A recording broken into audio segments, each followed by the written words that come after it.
स्वागत है आपका पावर ट्रेड में। मैं हूं शरद दुबे और मेरे साथ मेरे सहयोगी मानसी दवे और अभिषेक सत्यव्रतम दिल्ली स्टूडियो से। सबसे पहले तो ऑफ कोर्स आईपीएल पे जो है चर्चा होनी चाहिए और आखिरकार आरसीबी जो है पहली बार आईपीएल चैंपियन बना है और ये पहली बार हुआ है 17-18 सालों में। ऑफ कोर्स ये गाना था सलमान खान का, लेकिन अब जो है एक्चुअली देखने मिल रहा है ये हुआ है। खुशी बहुत है। कल हमने ऑफ कोर्स सबसे पूछी थी, अभिषेक से भी पूछा था, मानसी से पूछे थे उनके फेवरेट टीम्स क्या हैं, और दिल और दिमाग। दिल में पंजाब था, दिमाग में था आरसीबी, और इस बार दिमाग की जीत हुई है। 18वीं सीजन में जो है पहली बार आप देखेंगे आरसीबी विनर्स आए हैं। विराट कोहली के लिए बहुत बड़ी न्यूज़ फ्लो है और सबसे पहले जिस तरह जो आखिरी बॉल था वहाँ पे देखिए कि बहुत इमोशनल हो गए थे। ऑफ कोर्स फैंस भी बहुत जो है इमोशनल थे और उनकी इंपॉर्टेंट जो क्लिप्स है हम आपको दिखाते रहेंगे। लेकिन अभिषेक, आरसीबी जीत गई है। पंजाब किंग्स उन्होंने भी मेहनत की है, सिर्फ 6 रन से हारे हैं और संदीप सिंह भले उनके बारे में कोई नहीं कहे, लेकिन देखिए ऑलमोस्ट जिताने वाले थे, तो ये भी एक बात है। तो अभिषेक, किस तरह था फाइनल्स, आप देखे पूरा मैच?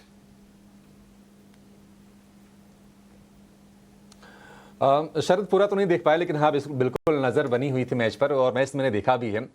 देखिए पंजाब की टीम ना एक मायने में बेहद खास थी। शरद आप भी कल बता रहे थे 6 अनकैप्ड प्लेयर थे पंजाब की टीम में जिनका कोई इंटरनेशनल एक्सपोजर नहीं है, जो डोमेस्टिक क्रिकेट खेलते हैं, और उनके दम पर इस तरह की फाइट देना, फाइनल तक पहुंचना, वो सल्यूट के काबिल हैं सारे के सारे प्लेयर। और निश्चित तौर पर एक बेहतरीन ये फाइनल रहा है। आखिरी ओवर तक रोमांच का बने रहना इस बात का सबूत है कि कितना ये कह सकते हैं कि टक्कर वाला मुकाबला रहा। हालांकि जब 2 ओवर में 40 रन से ज़्यादा चाहिए था तो थोड़ा पलड़ा आरसीबी के पाले में ज़रूर झुक गया था, अदरवाइज फाइनल जैसा होना चाहिए था वैसा हुआ। विराट कोहली के लिए दिल खुश है, मन खुश है, क्योंकि 18 साल से इस प्लेयर ने भारतीय क्रिकेट की सेवा की है। एक सपना था कि आईपीएल भी जीत जाए। भारतीय टीम में अभी उनका सिलेक्शन नहीं हुआ था टीम इंडिया में, उसके पहले से आईपीएल वो खेल रहे हैं। आईपीएल की अपनी इस फ्रेंचाइजी को उन्होंने कभी नहीं छोड़ा, ना उस फ्रेंचाइजी ने विराट कोहली को कभी छोड़ा। तो 18 साल का ये साथ था और फाइनली जाकर 3 फाइनल में निराशा हासिल हुई थी और आखिरकार अब जाकर जीत मिली है आरसीबी को।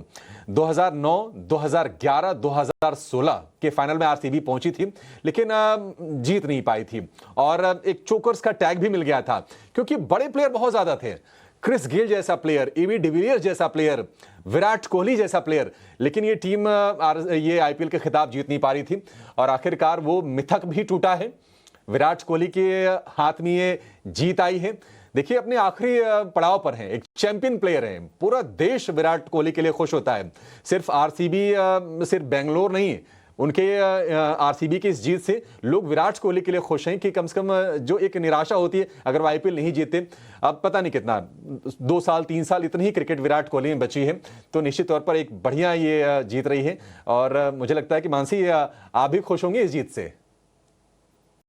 It was a match to see और it was literally a treat. Highlights मैंने भी देखे और सच कहूँ तो जब जीत हासिल हुई तो एक भावुक क्षण था विराट कोहली के लिए और आरसीबी के साथ शुरुआत से ही वो जुड़े हैं और जीत के बाद भावुक होते भी नजर आए। उनकी पत्नी अनुष्का शर्मा ने भी स्टैंड्स में खुशी से झूमते हुए वो भी नजर आई और उन्हें काफ़ी हद तक कह सकते हैं कि एक्साइटमेंट पूरी की पूरी देखने को मिल रही थी टीम के साथ साथ ऑडियंस में भी। और इनफैक्ट ऑडियंस की अगर बात करें, आरसीबी के फैंस ने तो नारे भी लगाए। आपको बता दें ई साला कप नमदे का नारा आरसीबी के फैंस जो है वो लगातार लगा रहे थे और उसका मतलब ये है कि इस साल कप हमारा हो, और ये नारा जो है वो सच होता हुआ नजर आया।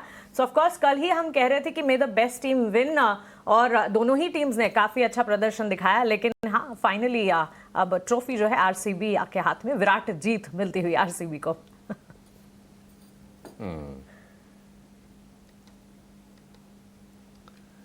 बिल्कुल बिल्कुल, ये विराट जीत है निश्चित तौर पर और मतलब सुकून देने वाली जीत है विराट कोहली के लिए। सच में मतलब दिल से खुशी है।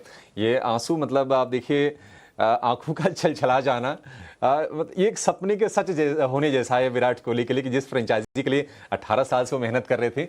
और इस बार भी देखिए फाइनल में भी अपनी टीम के लिए वो टॉप स्कोरर रहे, 43 रन की ही पारी सही, लेकिन एक स्थायित्व देने वाली एक पारी, एक विश्वास जगाने वाली पारी थी। और अगर इस सीजन की बात करें तो जो आईपीएल के जो टॉप स्कोरर हैं उसमें भी विराट कोहली तीसरे नंबर पर है, करीब 650 रन बनाए हैं। हालांकि सूर्य कुमार यादव के 700 से ज्यादा रन रहे और साई सुदर्शन ने 750 रन बनाए।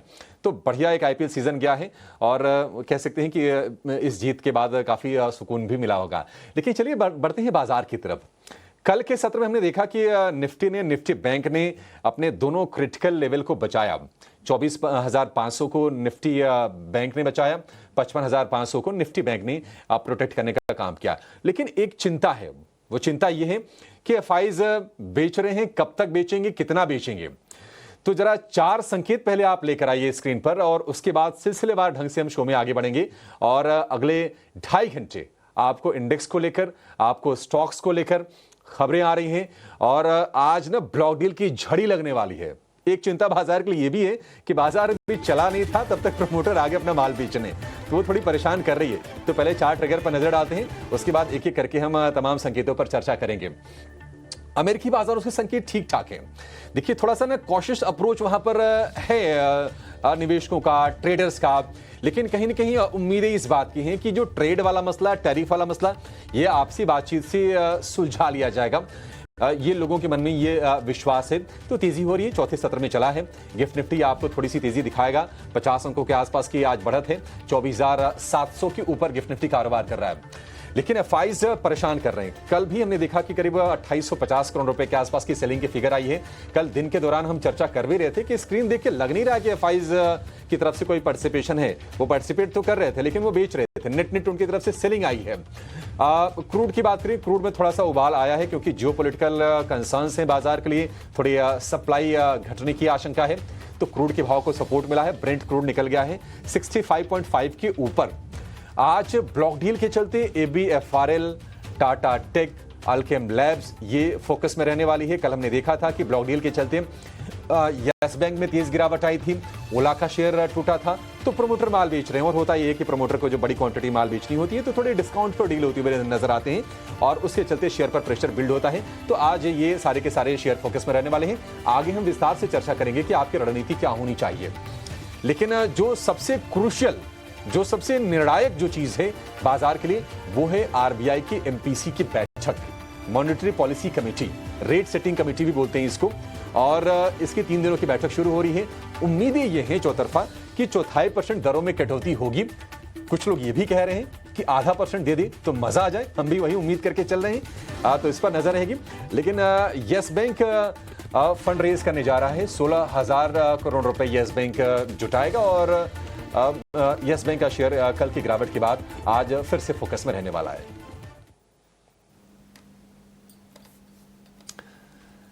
तो ये संकेत तो हो गए। मानसी एक बार फटाफट जरा बता दीजिए आप कि ग्लोबल बाजारों से किस तरह के संकेत हैं और नजर कहां पर रहने वाली है। हम बीचों बीच खड़े हैं, बुधवार का सत्र है आज।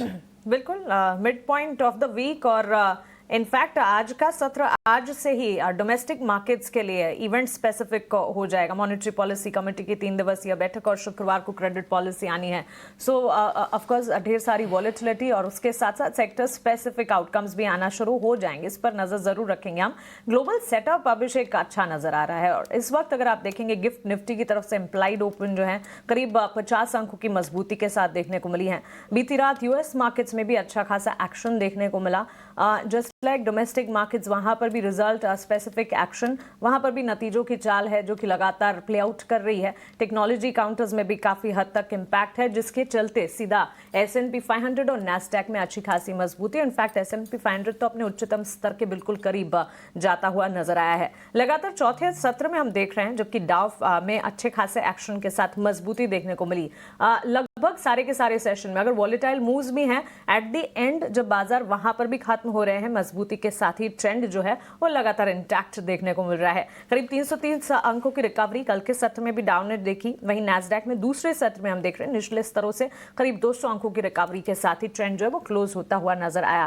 टैरिफ को लेकर चिंताएं हैं लेकिन बातचीत से समाधान निकलने की उम्मीदें भी जताई जा रही है क्योंकि ट्रंप प्रशासन की तरफ से, ट्रंप एडमिनिस्ट्रेशन में भी जो एक्सपर्ट्स हैं वो लगातार टैरिफ को लेकर अपने स्टांस जो है वो बता रहे हैं और किस तरह से टैरिफ ओवरऑल इकोनॉमी के लिए फायदेमंद नहीं है, ऐसी बातचीत ट्रंप एडमिनिस्ट्रेशन में इन इटसेल्फ वहां पे जो एक्सपर्ट्स हैं वो बता रहे हैं। तो इस पर लगातार गौर भी किया जा रहा है। एनविडिया 3% चढ़ा, फिर भी सबसे ज्यादा मार्केट कैप वाली कंपनी बन चुकी है और एनविडिया के ही चलते हम देख रहे हैं कि technology heavy space Nasdaq S&P 500 में अच्छा खासा रुझान है। और साथ ही HP क्राउडस्ट्राइक होल्डिंग कमजोर गाइडेंस के चलते करीब 6% लुढ़कता हुआ दिखा। स्टॉक स्पेसिफिक एक्शन वहां पर HP के अनुमान से बेहतर नतीजों का एक्शन वहां पर देखने को मिला। तो जहां जहां पॉजिटिव सेट ऑफ नंबर्स हैं वहां पर इंपैक्ट नजर आ रहा है। रिजल्ट हैवी सेशंस वहां पर भी देखने को मिल रहे हैं। इसके अलावा अगर आप देखेंगे ट्रंप प्रशासन की अपील पर टैरिफ मामले में सुनवाई होने वाली है इसी हफ्ते के लिए। तो इस हफ्ते इस इवेंट पर भी नजर रखनी है और लगातार हम ये भी बता रहे हैं कि डोनाल्ड ट्रंप और शी जिनपिंग के बीच वार्तालाप टॉक्स होने वाले हैं। ऑफ कोर्स इसकी तारीख डेट नहीं बताई गई है, लेकिन इसी हफ्ते में ये इवेंट भी एंटिसिपेटेड है, तो इस पर भी खास तौर से नजर रखनी होगी। एशियाई बाजारों के लिए भी इस वक्त अगर आप देखेंगे सुबह अच्छे संकेत नजर आ रहे हैं और यहां पर अगर आप देखेंगे लगभग सारे के सारे एशियाई बाजार में 3 दिनों की कमजोरी के बाद इनफैक्ट कहा जाएगा कि निक्केई ने वापस से हरे निशान के साथ ट्रेड करना शुरू किया। करीब 300-350 अंकों की मजबूती वहां पर नजर आएगी। हैंग सेंग में लगातार 2 सेशन की मजबूती है और ये तेजी अब भी इंटैक्ट है। चीन के बाजार में हल्की तेजी नजर आ रही है। वहीं साउथ कोरिया के विपक्ष के नेता ली जे म्यूंग ने राष्ट्रपति चुनाव जीता है, तो वहां पर कह सकते हैं एक इकोनॉमिक इंडिकेटिव एक्शन और इम्पैक्ट आता हुआ, लेकिन ओवरऑल एशियाई बाजार का सेटअप भी अच्छा खासा देखने को मिला है। अन्य संकेत की अगर बात करें, कच्चे तेल की चाल में उबाल है। ये कंसर्न इक्विटी मार्केट्स में, डोमेस्टिक मार्केट में कैसा असर पड़ता है इस पर खास नजर आएगी। इसे टच बेस कल भी किया था जब $64-65 के आसपास ब्रेंट क्रूड था, अब तो $66 के आसपास क्रूड कच्चे तेल की चाल देखने को मिली है। वहीं सोने चांदी की चाल में भी इंपैक्ट है, डोमेस्टिक मार्केट हो चाहे ग्लोबल मार्केट हो। वहीं US 10 ईयर बॉन्ड यील्ड की अगर बात करें 4 के लेवल्स के आसपास, 4% के आसपास है और डॉलर इंडेक्स 99 के आसपास। करेंसी की चाल पर लगातार नजर रहेगी क्योंकि डॉलर के मुकाबले रुपए में 2 सेशन से हम कमजोरी देख रहे हैं। सो ये सारे के सारे सेंटिमेंट्स हैं जो कि ग्लोबल सेटअप से। ग्लोबल फ्रंट आज के सत्र में कल भी हम देख रहे थे ठीक ठाक से संकेत। भारतीय बाजार में ऑफकोर्स वॉलेटिलिटी जरूर नजर आई, लेकिन आज के लिए भी संकेत जो अच्छे खासे, और गिफ्ट निफ्टी की तरफ से तो इम्प्लाइड ओपन में 50 अंकों की मजबूती है। लेकिन चलिए भारतीय बाजार की तरफ आगे बढ़ेंगे और भारतीय बाजार में कल के सेशन को अगर याद कीजिएगा, कल दिन भर रेंज में कामकाज देखने को मिला। बिकवाली जो थी हावी होती रही और लगातार तीसरा ट्रेडिंग सेशन था जब भारतीय बाजार में गिरावट नजर आई। ऊपरी स्तरों से लगातार प्रॉफिट बुकिंग का एक दौर है जो कि देखने को मिला है और विदेशी बाजार में जो लगातार उतार चढ़ाव है उसका इवेंचुअल इंपैक्ट भी नजर आ रहा है।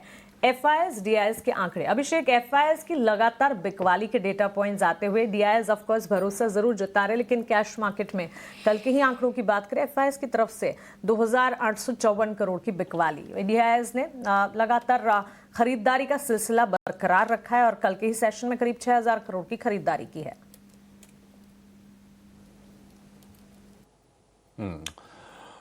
मानसी देखिए, ये क्या तनाव तो है, मतलब 2 ही ट्रिगर बाजार के लिए मैं कहूँ तो इस वक्त है। एक तो RBI की MPC की पॉलिसी है, आज से MPC की बैठक शुरू हो रही है, 6 को पॉलिसी आएगी, वो बाजार के लिए एक डायरेक्शनल मूव देने का काम करेगा। लेकिन FIs की ये जो चाल है ना, थोड़ी सी चिंता में डालने वाली ज़रूर है। आप देखिए कल 2854 करोड़ रुपए के आसपास की कैश में सेलिंग आई है। स्टॉक फ्यूचर्स को भी जोड़ दे तो 2600 करोड़ रुपए और यानी कि करीब 5500 करोड़ रुपए के आसपास की सेलिंग FIs की तरफ से आई है।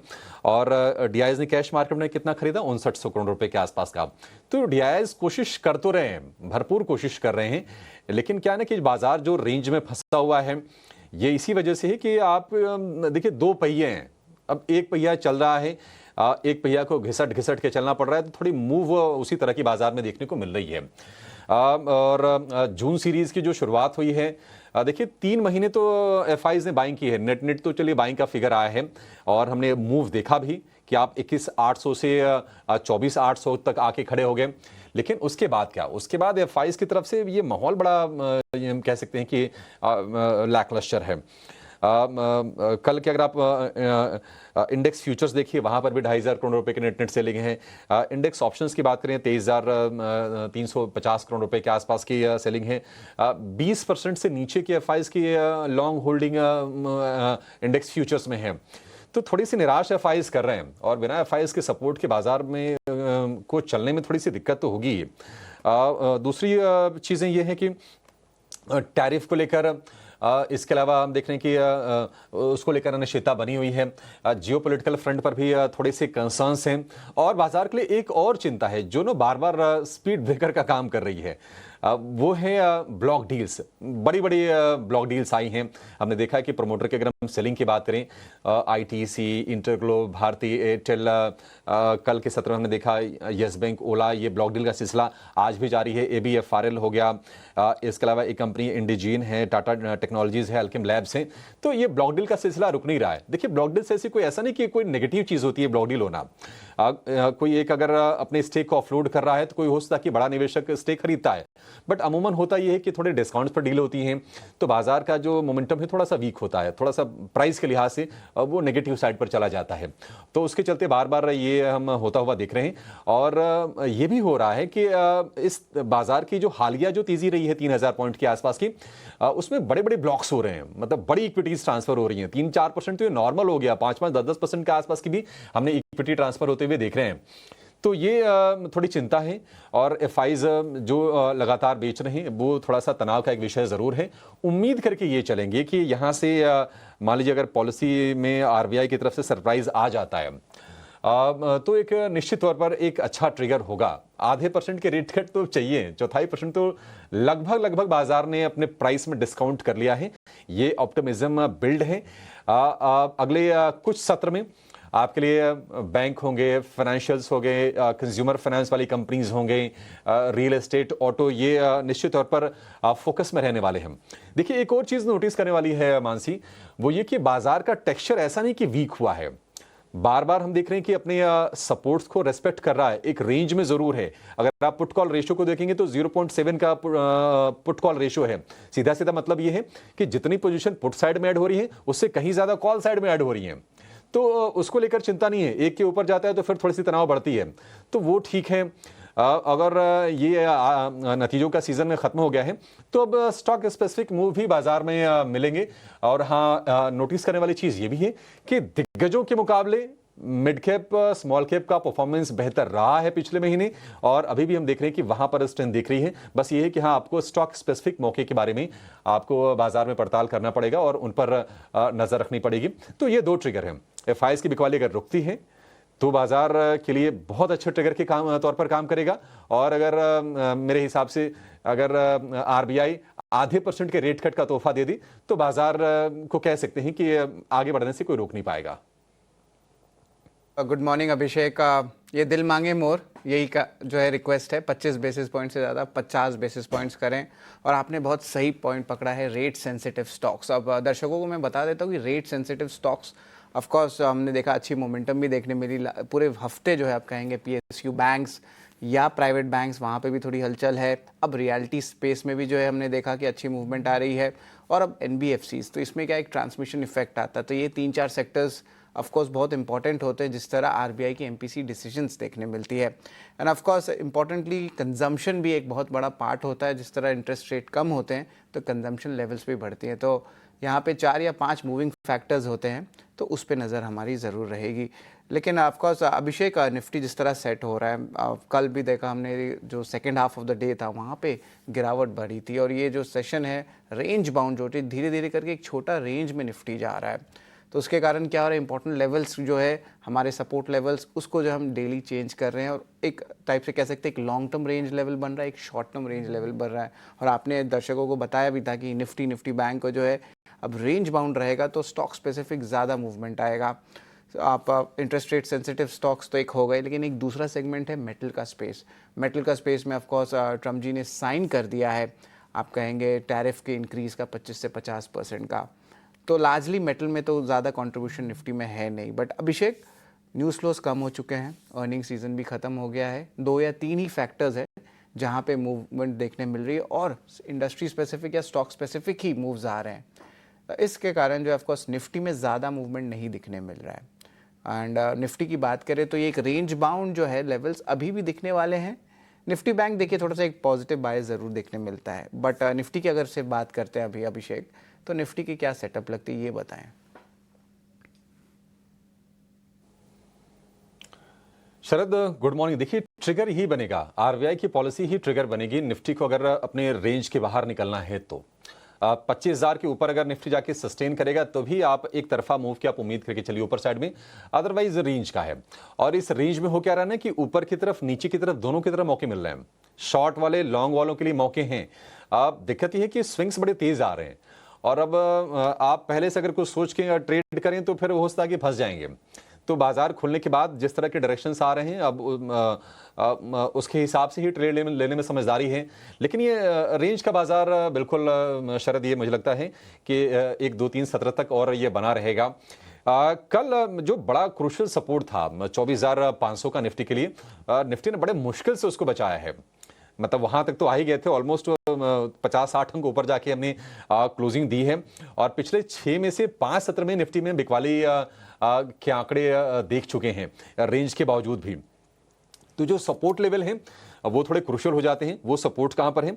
24,500 से लेकर 24,450 ये सपोर्ट के लेवल्स हैं। और अगर मान लीजिए ये सपोर्ट लेवल अगर ब्रेक होते हैं तो फिर आप निफ्टी को हो सकता है कि 24,200 24,000 तक भी जाते हुए देख सकते हैं। 24,000 तक का मामला बिल्कुल सेफ है, उसके नीचे जाने की आशंका बिल्कुल नहीं लग रही है। लेकिन अगर हम रेजिस्टेंस के लेवल की बात करें, जो ऑप्शंस के डेटा जो सजेस्ट कर रहे हैं, कॉल्स का कंसंट्रेशन जो है OI सबसे ज्यादा है 24,800 पर, तो वो लेवल एक रेजिस्टेंस के तौर पर निफ्टी के लिए काम करेगा। और अगर हम मजबूत रेजिस्टेंस की बात करें तो वो है 25,000 का शरद।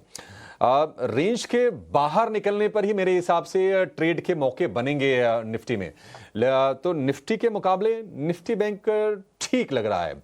अगर ट्रेड करना ही इंडेक्स में तो वहां पर बेहतर मौके हैं। हालांकि कल हमने देखा कि 4 दिनों की लगातार तेजी के बाद बैंक निफ्टी में भी मुनाफा वसूली का एक सत्र हमने देखा है। वो लाजमी सी बात है, लगातार चल रहे थे। PSU बैंक शेयरों में हमने बड़ी बड़ी तेजी देखी थी। कल PSU बैंक के शेयर भी ब्रीदर लेते हुए दिखे और इंडेक्स में जो 5.5% की 2 दिनों में तेजी आई थी, कल हल्की सी प्रॉफिट टेकिंग आई। कल खुलते ही रिकॉर्ड बना, लेकिन रिकॉर्ड पर देखिए बाजार टिक नहीं पाए। और अब पूरी की पूरी जो नजरें होंगी ना वो होंगी 6 जून की पॉलिसी पर। और अगेन मैं यही कहूंगा, आधे % से कम पर लगता है बात बनेगी नहीं। और अगर ये होता है तो फिर आप मान के चलिए कि एक ना बड़ा संकेत मिल जाएगा। और वो जो संकेत है वो FIs के लिए भी काम करेगा। FIs को क्या चाहिए? आपके यहाँ कम इंटरेस्ट रेट्स हो, अच्छी ग्रोथ हो, महंगाई कम हो। मैक्रोज तो अच्छे हैं, मैक्रोज में को लेकर किसी को कोई शक नहीं है। अगर आप लॉन्ग टर्म की स्टोरी पूछें बाजार की तो उसमें किसी को कोई तनाव नहीं है। बट चूंकि हम रोज रोज बाजार को डिस्कस करते हैं और रोज रोज हम लेवल्स के बारे में चर्चा करते हैं, बहुत सारे ऐसे लोग हैं जो इंट्राडे या पोजिशनल बेसिस पर अपनी रणनीति बाजार में बनाते हैं, तो उनके लिए समझना जरूरी होता है कि शॉर्ट टर्म में मतलब किस तरह का बाजार का टेक्सचर होगा। सपोर्ट लेवल की बात करें अगर हम निफ्टी बैंक की तो 55,000 पर अभी भी सपोर्ट है, वो इंटैक्ट है। 55,500 पे हालांकि सपोर्ट था, कल इंट्राडे में वो ब्रीफली ब्रेक हुआ था, लेकिन क्लोजिंग बेसिस पर वो ठीक रही थी। तो ब्रॉडर अगर हम थोड़े से अगर रेंज की बात करें निफ्टी बैंक की, तो निफ्टी बैंक के लिए 55,000 से 56,000 की रेंज है। 56,000 पर एक रेजिस्टेंस है, लेकिन 56,100-200 जब अचीव हो जाए और उसके बाद जब सस्टेन करने लगी तो मान के चलिए कि 1,000-1,500 पॉइंट की रैली आराम से निफ्टी बैंक में आएगी। और हम लगातार तमाम एक्सपर्ट से बातचीत कर रहे हैं, ये सिर्फ हमारी राय नहीं है, हम तो जो एनालिसिस कर ही रहे हैं दिन भर 18 और स्वदेश पर तमाम एक्सपर्ट जुड़ते हैं जो बाजार में बहुत डीपली जाके डेटा को एनालाइज करते हैं, उनसे भी समझने की हम कोशिश कर रहे हैं। उनका भी यही कहना है कि फिर 57,000, 57,400, 500 के तक के स्तर देखेंगे। तो ये वीक बड़ा क्रूशियल है 2-3 लिहाज से। एक तो RBI की MPC की पॉलिसी है, अमेरिका में बहुत ही क्रूशियल जॉब रिपोर्ट आने वाली है, वो भी शुक्रवार को ही आएगी। उसके पहले इसी हफ्ते में शायद शी जिनपिंग और डोनाल्ड ट्रंप के बीच में बातचीत होने वाली है, तारीख अभी आई नहीं है, उस पर नजर रहने वाली है। और ट्रंप को लेकर कोर्ट की रूलिंग भी आएगी। तो ये चीजें अब बाजार को ड्राइव करेंगी। अब ये फ्रेश ट्रिगर यहां से बनती जाएंगे और बिल्कुल स्टॉक स्पेसिफिक अप्रोच रख के बाजार में यहां से आपको ट्रेड करने की सलाह है। देखिए नतीजों का सीजन खत्म हो गया है, तो बिल्कुल खबरें जो आएंगी उस पर रिएक्शंस आएंगे। और आज का जो फ्लेवर है फिर से हम देखेंगे कि ब्लॉक डील्स पर रहेंगी, क्योंकि आज 4 या 5 ब्लॉक डील होने वाली हैं। तो हम उम्मीद करेंगे कि ब्लॉक डील वाला भी ना जो लगातार सिलसिला चल रहा है ये थमे तो बाजार को थोड़ा सपोर्ट मिले। अदरवाइज क्या हो रहा है, फिर तो जो लिक्विडिटी है फिर उधर ही शिफ्ट हो जा रही है, वो पैसे बाजार में तेजी के लिए आ नहीं रहे। तो उम्मीद करके चलेंगे कि ठीक है 2 हफ्ते से ये 3 हफ्ते से ब्लॉक डील का एक जो मोमेंटम बना हुआ है उस पर ब्रेक लगे तो बाजार को भी थोड़ा उससे सपोर्ट मिलता हुआ आगे दिखेगा। शरद चलिए बिल्कुल आगे बढ़ेंगे और हाँ भारतीय बाजार के लिए इस वक्त सेंटिमेंट्स जो हैं ग्लोबल मार्केट से पॉजिटिव हैं। हाँ रिजल्ट्स भी सीजन जरूर खत्म हुआ है लेकिन इवेंट्स एंड ट्रिगर्स का साथ भारतीय बाजार को मिल रहा है और ये हफ्ता क्रेडिट पॉलिसी के लिहाज से बड़ा है। लेकिन भारतीय बाजार में वॉलेटिलिटी जरूर नजर आ रही है। 24,542 के स्तर चाहे कितने भी ट्रिगर्स इवेंट्स हो या विदेशी बाजार से भी जिस तरह के सेंटिमेंट्स हो, भारतीय बाजार में पिछले 3 ट्रेडिंग सेशन से हम देख रहे हैं लूजिंग स्ट्रीक जो है वो लगातार जारी है और कमजोरी का रुझान हर सेशन में वॉलेटिलिटी उतार चढ़ाव के बीच कामकाज है। ऐसे में इंडेक्स वाइज स्ट्रैटेजी लगातार हमारे एक्सपर्ट्स ही बता रहे कि इंडेक्स को आप वॉच लिस्ट में रख के चलें। सेक्टर स्पेसिफिक और स्टॉक स्पेसिफिक ढेरों मौके और अपॉर्चुनिटीज बाजार में मिल जाएंगी। गिरावट में खरीदारी के मौके ढूंढने की कोशिश होनी चाहिए। और चलिए इसी कोशिश की शुरुआत करते हैं। हमारे साथ हमारे एक्सपर्ट्स एक कर पैनल पर जुड़ जाएंगे, उनसे समझते हैं कि मार्केट के लिए स्ट्रैटेजी क्या बनाकर चल रहे हैं, स्टॉक स्पेसिफिक रिकमेंडेशन उनकी तरफ से क्या है। शरण लीलानी हमारे साथ जुड़ गए हैं। शरण गुड मॉर्निंग, स्वागत है आपका ईटी नाउ स्वदेश पर। भारतीय बाजार में कल के सेशन में हमने देखा भारी उतार चढ़ाव के बीच कामकाज देखने को मिला। न बेंचमार्क्स में हमने देखा कोई रिलीफ नजर आई, न ब्रॉडर मार्केट्स में। छोटे मझौले शहरों में भी हमने देखा काफी हद तक बिकवाली का दबाव देखने को मिला। ऐसे में आज के सत्र के लिए, क्योंकि देखिए एक बड़े इवेंट से ठीक पहले, क्रेडिट पॉलिसी से ठीक पहले आज से एमपीसी की मीट जो है उसे वॉच आउट करना होगा। कैसे देख रहे हैं मार्केट्स को, रिलेटेड सेक्टर्स को, स्टॉक स्पेसिफिक नजरिया क्या होगा? Good morning Mansi, good morning Sharad, good morning Abhishek. Mansi, पहले भी देखा गया है जब भी कोई भी बड़ी इवेंट होती है उसके पहले मार्केट में वॉलेटिलिटी काफी बढ़ जाती है। पर फिर भी आप देखें बैंक निफ्टी ने कल एक न्यू हाई टच कर लिया, तो एक एक्सपेक्टेशन है एक अच्छी पॉलिसी आरबीआई की तरफ आते हुए। निफ्टी की अगर मैं बात करूं तो 24,500 का काफी स्ट्रॉन्ग सपोर्ट है और मुझे फ्राइडे तक तो ये टूटता हुआ दिख नहीं रहा है। ओवरऑल यस, मार्केट एक कंसोलिडेशन, एक रेंज बाउंड हो चुका है बैंक निफ्टी में, तो वो वैसे ही रहेगा। और आप देखा जाएगा पॉलिसी के पहले मोस्टली मेरे को लगता है थर्सडे सेकेंड हाफ से आप एक तरफा मूवमेंट आप मार्केट में एक्सपेक्ट कर सकते हैं, mostly on the up side. तो ओवरऑल आज के लिए तो मैं कहूंगा रेंज बाउंड ही रहेगा मार्केट। एक बड़े इवेंट की एक्सपेक्टेशन है और यूएस से भी काफी न्यूज आने की एक्सपेक्टेशन है फ्राइडे के दिन। और ओवरऑल आप देखें अभी टैरिफ को लेते हुए एवरीडे एक नए टैरिफ की भी न्यूज आती है, तो सेक्टर स्पेसिफिक आप थोड़े मूवमेंट ज्यादा देख सकते हैं आने वाले हफ्ते में। स्पेसिफिक मूवमेंट ज़्यादा नज़र आ सकते हैं और ये बिल्कुल रैशनल है। देखिए एक तो ग्लोबल संकेत भले ही इस सुबह अच्छे नज़र आ रहे हैं लेकिन वॉलेटिलिटी वहाँ पे भी है। एफआईएस की लगातार बिकवाली का दौर जारी है और साथ साथ हम देख रहे हैं प्रमोटर्स की बिकवाली और ब्लॉक डील्स से भी बाजार को एक पर्टिकुलर मोमेंटम नहीं मिल रहा है, एक डायरेक्शन नहीं मिल पा रहा है। शरण, लेकिन स्टॉक स्पेसिफिक आप बताइए, बैंक्स एंड फाइनेंशियल्स पर आपका नजरिया रहा। क्रेडिट पॉलिसी से ठीक पहले banks, financials, auto sector, real estate sector, ये सारे के सारे स्पेसेस फोकस रेडार पर रहेंगे। तो मानसी, हम लोगों ने काफी 2 हफ्ते से चर्चा की है। रियल एस्टेट में हम लोग काफी पॉजिटिव थे, पीएसयू में काफी पॉजिटिव थे, मगर अब आने वाले 2 दिन में मुझे लग रहा है ये सेक्टर भी कंसोलिडेट करेंगे। और जहाँ तक एक ब्लॉक डील्स की बात करें तो जब जब बड़े ब्लॉक डील्स होते हैं तो रियल एस्टेट के साइड में बड़े बड़े डील्स भी होते हैं, तो एक वापस रियल एस्टेट के लिए पॉजिटिव रहेगा। पर आज के मेरे तीनों स्टॉक काफी डिफरेंट है। पहला है एसबीआई कार्ड्स। अगर आप एसबीआई कार्ड की बात करें, करीबन 4.5 साल का कंसोलिडेशन ब्रेकआउट दिख रहा है मुझे। दिसंबर 2021 के हाईस पे है स्टॉक, करीबन 3 से 4 बार रीटेस्ट कर चुका है स्टॉक को। तो मेरा फर्स्ट स्टॉक एसबीआई कार्ड रहेगा। मैं काफी पॉजिटिव प्राइस एक्शन लग रहा है, डिस्पाइट इतनी मार्केट वॉलेटिलिटी होने के बावजूद स्टॉक ने अपने 20-डे मूविंग एवरेज को नहीं तोड़ा है। तो आप पहला स्टॉक बाय कीजिए एसबीआई कार्ड 916 के रेंज में। पहला टारगेट रहेगा 940, सेकंड टारगेट रहेगा 960, स्टॉप लॉस रहेगा 899 डेली क्लोजिंग बेसिस पे। सेकंड स्टॉक की बात करें तो मेरा रहेगा ग्रासिम, एक कॉन्ट्रा कॉल है। करीबन 12 दिन के selling, 12 days back to back negative closing के बाद कल के तारीख में हाई वॉल्यूम और एक हैमर कैंडल दिखाई दिया है और स्टॉक एक अपने 200-डे डीएमए को पास अपसाइड पे ब्रेकआउट दिया है। तो मुझे ग्रासिम में लग रहा है ये मोमेंटम कंटिन्यू रहेगा, एक कॉन्ट्रा कॉल रहेगा। तो ग्रासिम में आप बाय कीजिए 2550 के लेवल्स पे। पहला टारगेट रहेगा 2600, सेकंड टारगेट रहेगा 2650, स्टॉप लॉस रहेगा 2500 डेली क्लोजिंग बेसिस के लिए। और थर्ड मेरा स्टॉक रहेगा कॉनकॉर, करीबन 1 साल के डाउनसाइड या डिसेंडिंग ट्रेंड लाइन को ब्रेकआउट करने के बाद अभी अपने 200 डे मूविंग एवरेज के ऊपर ट्रेड कर रहा है। स्टॉक में एक छोटा सा रेजिस्टेंस है 790 के लेवल्स का, जो मुझे लग रहा है आने वाले हफ्ते में ब्रेकआउट दे देगा। इसके लिए कॉनकॉर का प्राइस एक्शन देते हुए मुझे काफी पॉजिटिव लग रहा है। कॉनकॉर में आप बाय कीजिए 785 के लेवल्स पे, टारगेट रहेगा 810 एंड 835, स्टॉप लॉस रहेगा 760 डेली क्लोजिंग बेसिस पे। यहाँ पर कॉल्स एक के बाद एक शरण की तरफ से, और आज के सत्र में कॉल्स की अगर बात करें, खरीदारी की भी राय है, और आईटी पैक में आईटी मेजर विप्रो पर एक बिकवाली की रणनीति भी। 240 और 235 235 तक नीचे जाने की संभावना है। और सेल कॉल कल भी करीब 2% की गिरावट विप्रो के स्टॉक प्राइस में देखने को मिली थी। एसबीआई कार्ड, ग्रासिम और कॉनकॉर, इन तीनों स्टॉक्स में खरीदारी का नजरिया और खरीदारी के लेवल्स, टारगेट, स्टॉप लॉसेज आपके स्क्रीन पर।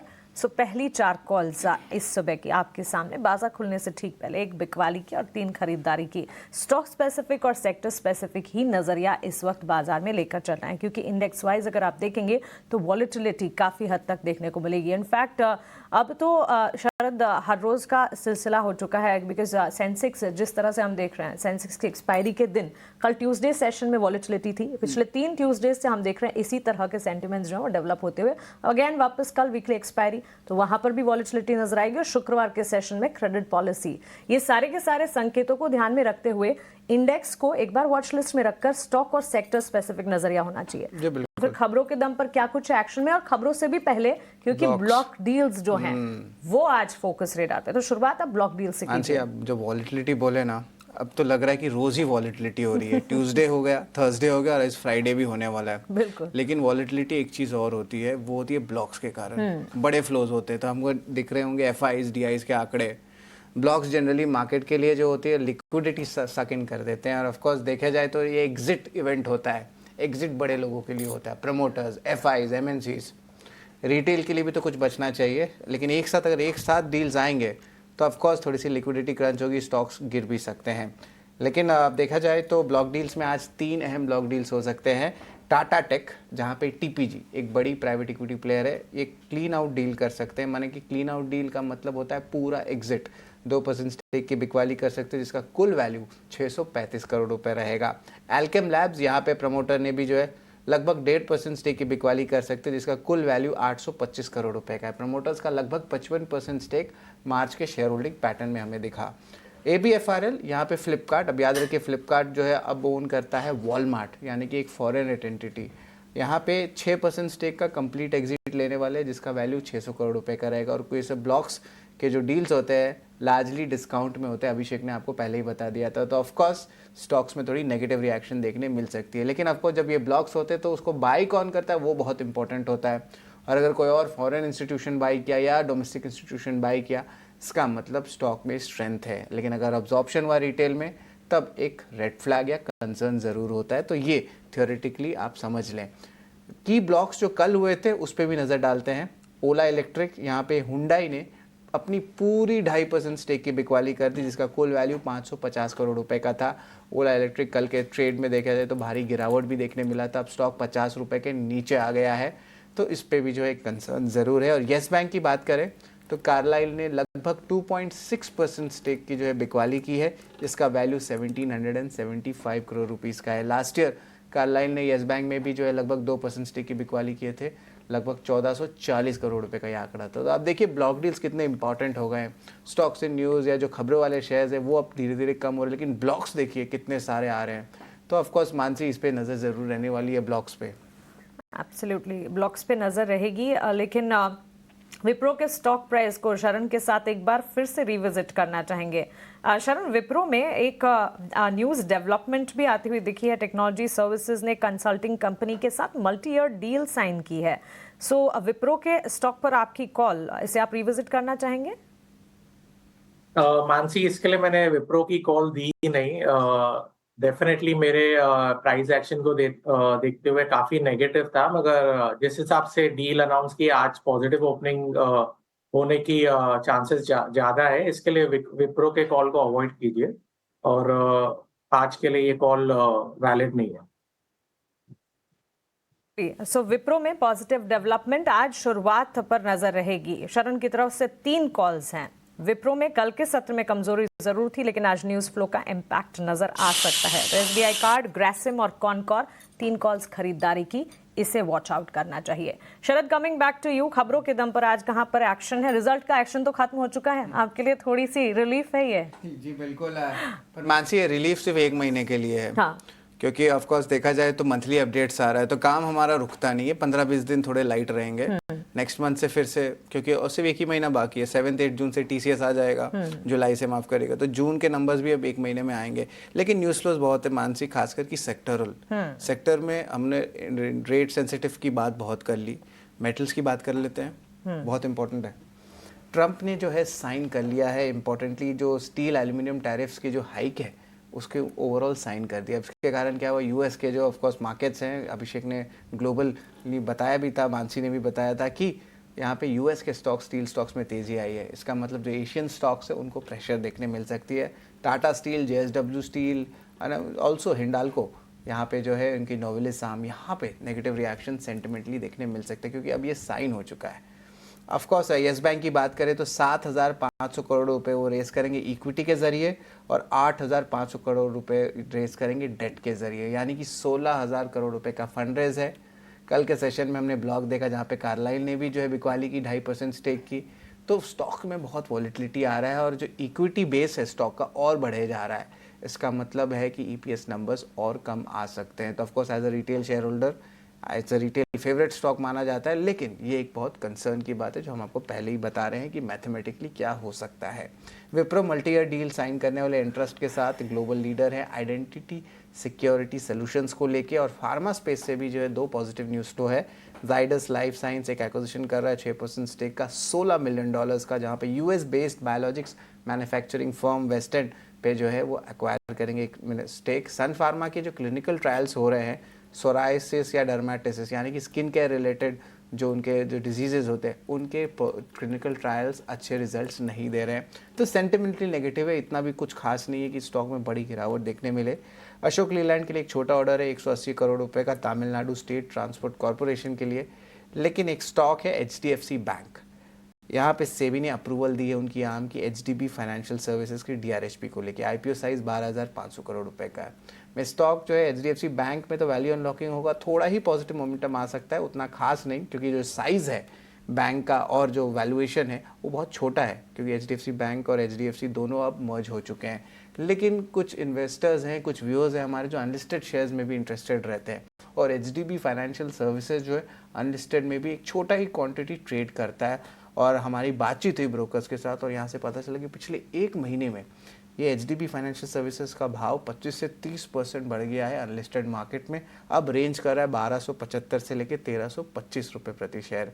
तो ये हमारे उन व्यूअर्स के लिए जो अनलिस्टेड मार्केट्स में भी जो हैं आते हैं ग्रे मार्केट्स में, तो उसकी भी अपडेट मैं आपको लेके आता हूँ। तो ये अहम स्टॉक्स है जिस पे आपकी नज़र होनी चाहिए, यहाँ पे आज आपको एक्शन दिखेगा। अभिषेक। ठीक है, तो लिस्टेड हो या अनलिस्टेड हो, ईटीना और स्वदेश की हर जगह नज़र होती है। और शरद हमारे चैंपियन हैं, वो इस स्पेस को बहुत ही कीनली ट्रैक करते हैं। पहले भी हमने एक बार बहुत, शरद मुझे याद है कि एक बार हमने एक शो भी किया था अनलिस्टेड स्टॉक्स को लेकर, आपको याद है?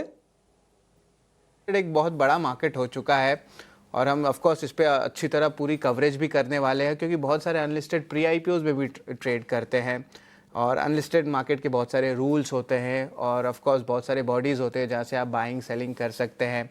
एनएससी पे भी जो है बातचीत हो रही है, एनएससी में बहुत डेवलपमेंट्स आए हैं पिछले 1 से 1.5 महीने में। एनएससी का भाव जो है अब तो ये 50% ऊपर चढ़ चुका है और ऑफ कोर्स 2350 2450 के लेवल्स पे आया है। तो अच्छे स्टॉक्स भी हैं प्री आईपीओ स्पेस में, बट ऑफ कोर्स यहाँ पे लिक्विडिटी इश्यूज रहती है और ओवरऑल जो है कुछ स्टॉक्स होते हैं जो कभी आईपीओ पे आते ही नहीं हैं। तो बहुत सोच समझ के आप निवेश करें। इसके ऑफ कोर्स टिक साइजेस भी बड़े होते हैं, बट नेवरदलेस ये एसेट क्लास है जिसको हम इग्नोर नहीं कर सकते। अभिषेक। बिल्कुल बिल्कुल, उस पर नज़र हमारी बनी रहती है और अगर कुछ इंटरेस्टिंग अपडेट्स आते हैं तो आपके लिए हम लेकर आते भी हैं अनलिस्टेड स्पेस से। ठीक है, चलिए आगे बढ़ते हैं और जरा अब जो आज की खबरें हैं ब्लॉ डील से रिलेटेड जो भी अपडेट्स हैं अपने एक्सपर्ट से व्यू लेते हैं और फटाफट आपको गाइड करते हैं। टाटा टिक में टीपीजी 2% हिस्सा बेच रही है और 635 करोड़ रुपए में ये डील होने वाली है, आज इसकी उम्मीद है। शरण, टाटा टेक्स को लेकर आप जरा व्यू दीजिए। हमने देखा था कि 1150 रुपए के आसपास का शेयर का भाव हो गया था और वहां से फिर हमने गिरावट देखी तो शेयर 600 रुपए के भी नीचे आया। वैल्यूएशन करेक्शन हुआ, कंपनी को फंडामेंटल को लेकर कोई दिक्कत थी नहीं, अब रिकवरी वाले फेज में है। मे बी कि आज ये टीपीजी अब ये एग्जिट ले रहा है तो शेयर पर थोड़ा सा प्रेशर आए। क्या करना चाहिए टाटा टेक के शेयर में, आपकी राय क्या होगी? तो अभिषेक जी, प्राइस एक्शन तो काफी वीक है टाटा टेक का। जब से आईपीओ आया तब से गिरता ही हुआ आ रहा है। करीबन एक 600 के लेवल्स पे आसपास लो बना दिया। और आज भी जो मुझे लग रहा है डील अगर जैसे हो रही है, जैसे शरद भी कह रहा था, जितने भी डील डिस्काउंट में आ रहे हैं तो एक डिस्काउंट आपको पता चल जावे तो उस हिसाब से देखा जाएगा। मगर इमीडिएट सपोर्ट की बात करें तो 700 लेवल्स के आसपास एक इमीडिएट सपोर्ट है, जो आसपास करंट प्राइस से 7 to 8% होता है। अगर डिस्काउंट में भी आए तो एक इमीडिएट सपोर्ट 700 है। अपसाइड तो कैप्ड ही है अभिषेक जी, बिकॉज मेरे हिसाब से डील तो डिस्काउंट में ही होने वाली है। तो अगर 700 के सपोर्ट को स्टॉक 700 के लेवल्स पे सपोर्ट लेता है तो एक बार आगे चल के रिव्यू कर सकते हैं। ओवरऑल अभी कुछ बताने जैसा है नहीं स्टॉक में। ओवरऑल प्राइस एक्शन काफी वीक है।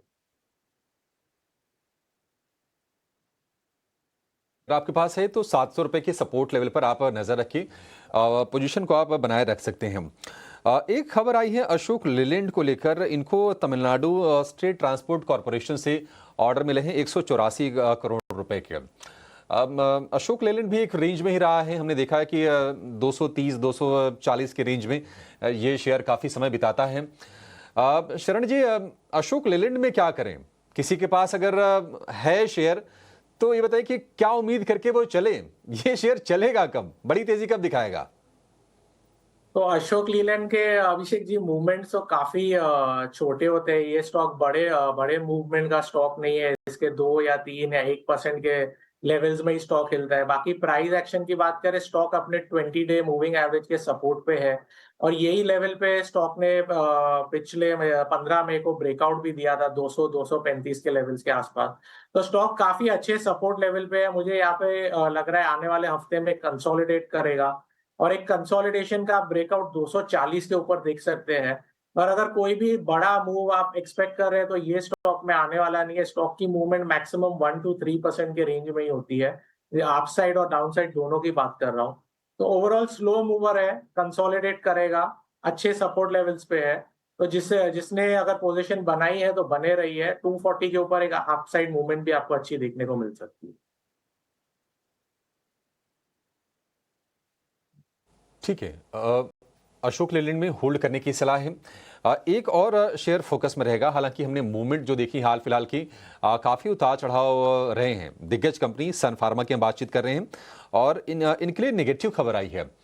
सोराइसिस की एक दवा ये डेवलप कर रहे थे और एक एक्जिमा की दवा ये डेवलप कर रहे थे और खबर ये आई है, कंपनी ने एक्सचेंज को जानकारी दी है कि क्लिनिकल ट्रायल फेल हो गए हैं।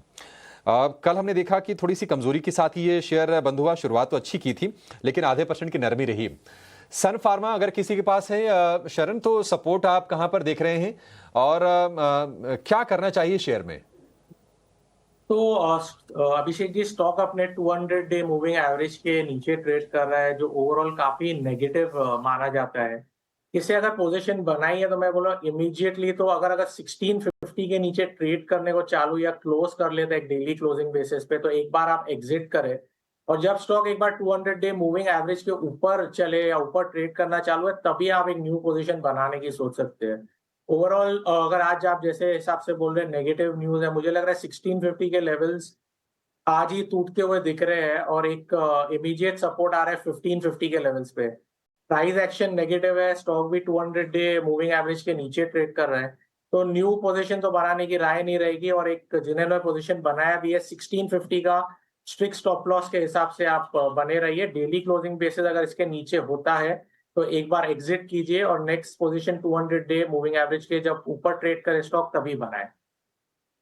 न्यूज फ्लो है जिसका इम्पैक्ट तो नजर आएगा ही। टेक्निकली चार्ट्स पे भी अवॉइड की रहा है सन फार्मा, फिलहाल नई पोजीशन से बिल्कुल दूर रहे। इनफैक्ट एग्जिस्टिंग पोजीशन भी है तो उसे एक बार एग्जिट करने के बारे में सोचना चाहिए। सन फार्मा के लिए उछाल पर एक बार निकलने की कोशिश करनी चाहिए। लेकिन आरबीआई मॉनेटरी पॉलिसी कमेटी की बैठक से ठीक पहले बैंक्स एंड फाइनेंशियल्स पर फोकस रहता है और लगातार तीसरी बार हमारे एक्सपर्ट्स की, हमारे जानकारों की पोल की अगर बात करें, उनके रुझान की अगर बात करें, 0.25% के कट का अनुमान लगाकर तो हम चल ही रहे हैं। ऐसे में बैंक्स एंड फाइनेंशियल्स में कल निजी बैंक क्षेत्र, सरकारी बैंक क्षेत्र में कमजोरी का रुझान देखने को मिला और आज आई है मूडीज की बैंक्स पर एक रिपोर्ट। भारतीय बैंक्स पर उन्होंने अपना नजरिया बताया। उनका यह कहना है कि चाहे कितनी भी ग्लोबल अनिश्चितताएं हो, उनके बावजूद भारतीय बैंक्स की असेट क्वालिटी जो है वो स्थिर रहेगी। शरण, क्वार्टरली अपडेट से लेकर नतीजों तक लार्जर बैंक्स, छोटे मझौले बैंक्स में हमने देखा है असेट क्वालिटी, क्रेडिट ग्रोथ के सिनेरियोज, लगातार एनपीएस का घटना, नेट इंटरेस्ट इनकम में बढ़ोतरी। Bank as a backbone of the economy fundamentally कई सारे ट्रिगर पॉइंट्स बताता है। लेकिन इस वक्त ये जो मूडीज की रिपोर्ट आई है, कन्वेक्शन बैंक्स एंड फाइनेंशियल्स के लिए डेवलप होता दिखेगा और शुक्रवार के दिन जब क्रेडिट पॉलिसी आएगी, 2-3 सेक्टर्स जो सबसे आगे होंगे, ऑटो, रियल एस्टेट, उनके साथ बैंक्स सबसे पहले खड़ा होगा। बैंक्स फाइनेंशियल्स पर गिरावट में एंट्री अपॉर्चुनिटी कहां बनती है? तो मानसी जी, जैसे आप देखें, ये सब न्यूज़ काफ़ी हद तक स्टॉक प्राइसेस में डिस्काउंट हो चुकी है, performance wise, rating upgrade wise. और इसी मूव को देखते हुए आप देखें, अब बैंक निफ्टी ने एक न्यू हाई बना दिया है। मगर जिस हिसाब से वॉलेटिलिटी है, मैं बोलूँगा अगर एक बार अपॉर्चुनिटी मिले, आप आगे चल के थोड़ा लार्ज कैप्स में फोकस कीजिए, because large caps he bank Nifty को एक न्यू हाई बोले या 57-58,000 लेवल्स तक लेके जाएगा। तो ओवरऑल चार्ट स्ट्रक्चर में भी देखा जाए तो एचडीएफसी, आईसीआईसीआई का one of the best price action दिखाई दे रहा है। अगर किसी पोजीशन बनानी भी है आगे चल के, तो ये दो बैंक में बना हुए। अगर नीचे के लेवल्स में मिले या एसआईपी करना है, तो बेस्ट 2 बैंक्स लग रहे हैं आगे चल के, एचडीएफसी और आईसीआईसीआई बैंक। और बाकी आप पीएसयू की बात करें तो थोड़ा ओवर स्ट्रेच्ड हो गया, अभी काफी फास्ट रैली कर दिया है। इसके लिए एक बार पीएसयू में थोड़ा वेट एंड वॉच कीजिए, आपको निचले स्तरों में अच्छे लेवल्स पे एंट्री मिलेगी। पीएसयू में देखें तो आप SBI, Canara bank, bank of Baroda, तीनों ही अच्छे लग रहे हैं। नीचे के लेवल्स में मिले तो एक बार आप एंट्री कर सकते हैं। स्तरों पर एंट्री अपॉर्चुनिटी ढूंढने की राय पीएसयू बैंक स्पेस में मिलती हुई इस वक्त। लेकिन बैंक्स के साथ साथ बैंक्स में तो इनफैक्ट कल एंट्री अपॉर्चुनिटी नजर आई थी, बिकॉज बैंक निफ्टी ने शुरुआती मजबूती दिखाने के बाद गेंस को वॉश आउट भी किया और ऐसे में निजी क्षेत्र बैंक, सरकारी बैंक्स में लूजिंग मोमेंटम नजर आया। लेकिन इसके विपरीत रियल एस्टेट सेक्टर में अच्छा खासा एक्शन था। इनफैक्ट कल के सत्र के लिए sector of the day real estate sector है। रियल एस्टेट सेक्टर ही नहीं, डिफेंस स्पेस में शिप बिल्डिंग स्टॉक्स में अच्छा खासा एक्शन था और फर्टिलाइजर जो थे वो भी हीरो स्पेस के तौर पर सामने आए। रियल एस्टेट सेक्टर की अगर बात करें, प्रेस्टीज एस्टेट के लिए लगातार ब्रोकरेज पॉजिटिव रिपोर्ट्स का सिलसिला शुरू हो चुका है। छोटी मझौली रियल एस्टेट कंपनियों में भी अच्छा एक्शन है, लेकिन प्रेस्टीज एस्टेट 2380 तक के टारगेट्स भी ब्रोकरेज रिपोर्ट्स एंटिसिपेट करके चल रहे हैं। इसके पीछे के रैशनल भी हैं। स्ट्रॉन्ग प्री सेल्स ग्रोथ नजर आई है। इनके कंसर्न्स जो गाइडेंस को लेकर थे वो अब छटते हुए देखने को मिले हैं। करीब 3% की तेजी के साथ तो कल भी ये स्टॉक शरण ट्रेड कर रहा था। ब्रोकरेजेस का तो ये भी कहना है कि 2000 के ऊपर के लेवल्स नजर आएंगे। 1580 के ऊपर टेक्निकली इमीडिएट चार्ट स्ट्रक्चर क्या कुछ कह रहे हैं? तो मानसी जी, पूरा सेक्टर ही काफी पॉजिटिव है। आपको जैसे मालूम, हम लास्ट वीक से डिस्कस करते आ रहे हैं ऑलमोस्ट ऑल स्टॉक्स के बारे में। प्रेस्टीज एसेट का चार्ट पैटर्न बहुत ही स्ट्रांग है। 200 डे मूविंग एवरेज के कंसोलिडेशन काफी अच्छी आप मूव दी है। तो नेक्स्ट का टारगेट दिख रहा है 1650 और 1750 के लेवल्स पे। तो ओवरऑल स्ट्रक्चर पूरे सेक्टर का ही अच्छा है। आप जिन्होंने एंट्री की है या जो निवेश करने की भी सोच सकते हैं, निवेश कर सकते हैं। ओवरऑल चार्ट स्ट्रक्चर काफी पॉजिटिव है। तो प्रेस्टीज एसेट में इमीडिएट टारगेट्स आगे चल के रहेंगे 1650 और 1750 के लेवल्स पे। आप अगर स्टॉक नीचे भी आए तो 1550 के 1500 to 1550 के लेवल्स के बीच में आप एसआईपी या और एवरेज भी कर सकते हैं। Overall chart structure is very positive for 1650 to 1750 targets. ठीक है, 1650 तक के टारगेट आ जाएंगे। प्रेस्टीज एस्टेट के शेयर में 2.5% के आसपास की तेजी रही। एक और शेयर जिसमें कल हमने लॉन्ग बिल्डअप होते हुए देखे और वो शेयर है एसआरएफ का। केमिकल वाले स्टॉक्स थोड़े हरकत में हैं। एसआरएफ अभी कितना चलेगा शरण, क्या नई पोजीशन ऐड करनी है इसमें? तो फंडामेंटली बात करें तो कंपनी ने काफी अच्छा परफॉर्मेंस दिया है, रिजल्ट्स भी काफी अच्छे थे और एक्सपोर्ट डेटा भी कंपनी के काफी अच्छे आ रहे हैं। ओवरऑल प्राइस स्ट्रक्चर काफी स्ट्रांग है। अभी यूएस और चाइना के बीच में फिर से टैरिफ को लेते गड़बड़ चल रही है।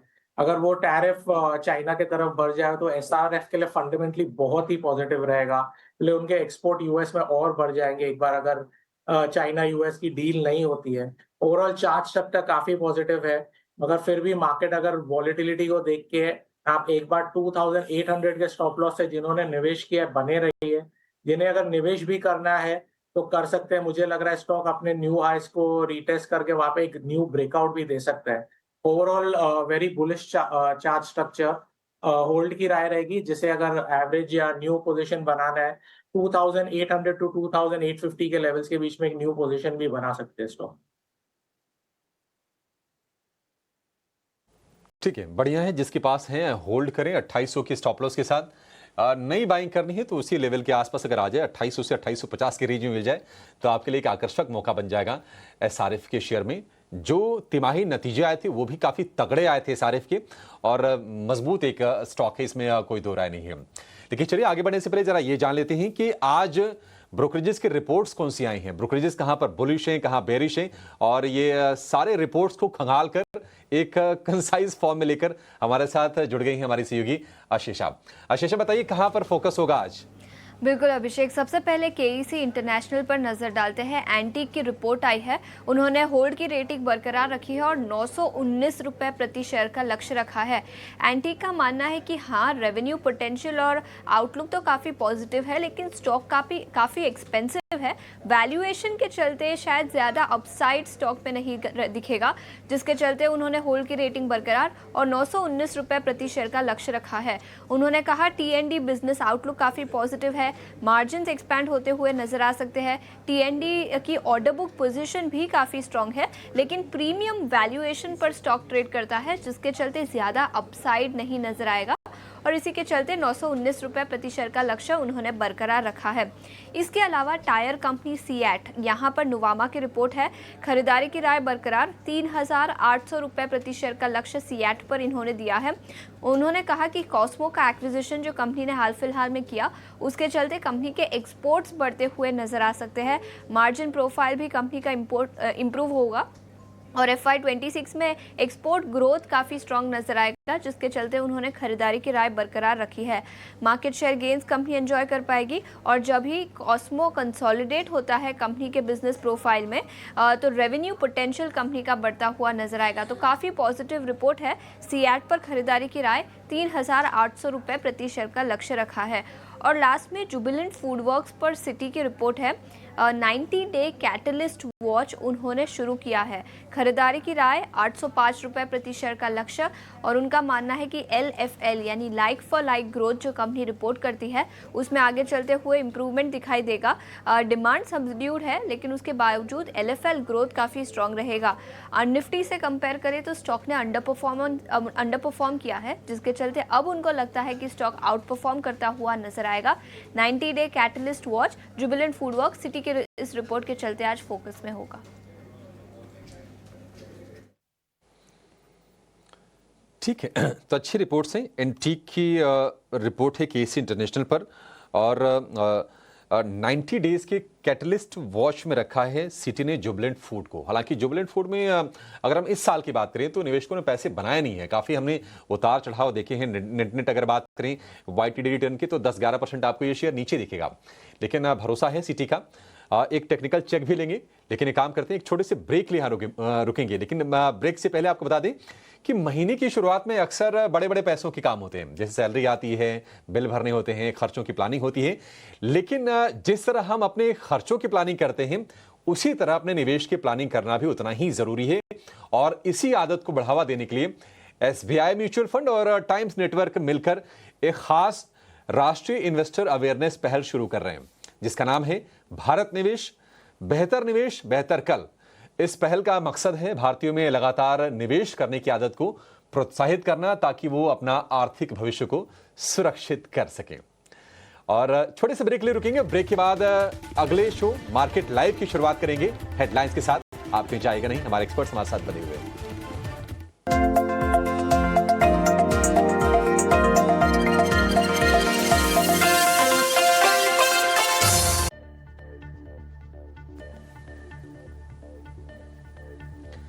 नमस्कार, स्वागत है आपका 18 स्वदेश पर। आप देख रहे हैं मार्केट को लेकर हमारा prime time show market live. आपके साथ मैं हूं अभिषेक सत्यव्रतम और मेरे साथ हैं मुंबई स्टूडियो से मेरी सहयोगी मानसी दवे। दो एक्सपर्ट हमारे साथ तैयार हैं। शरद लीलानी हमारे साथ मौजूद थे जिनसे हम शेयरों को लेकर, बाजार को लेकर व्यू ले रहे थे, और अब राहुल शाह भी हमारे साथ जुड़ गए हैं। आप दोनों का एक बार फिर से बहुत शुक्रिया, स्वागत है राहुल जी 18 स्वदेश पर। आपसे शुरुआत कर लेते हैं। राहुल जी, एक बार जरा निफ्टी को लेकर अपना व्यू जरा शेयर कीजिए। आप किस तरह से देख रहे हैं बाजार की चाल? एक रेंज में है और रेंज से निकलने में बड़ी मशक्कत करनी पड़ रही है, एफआईज भी सपोर्ट कर नहीं पाए हैं। आपकी रीडिंग क्या है sir? Hi, good morning. I think जिस तरह से हम देख रहे हैं कि मार्केट्स के अंदर तो लगातार तीसरे मंथ हमने देखे तो पॉजिटिव साइड पे बंद होता देखा है मई के महीने में निफ्टी भी। बट हालांकि हम देखें तो एंटायर ग्लोबल सेटअप भी हम देखें तो मेरे ख्याल से पॉजिटिव देखने को मिला है मई के महीने के अंदर। और एफआईज की जो बाइंग का हम देखें तो लास्ट चौथे महीने पे जो लगातार बाइंग स्प्री देखने को मिली है।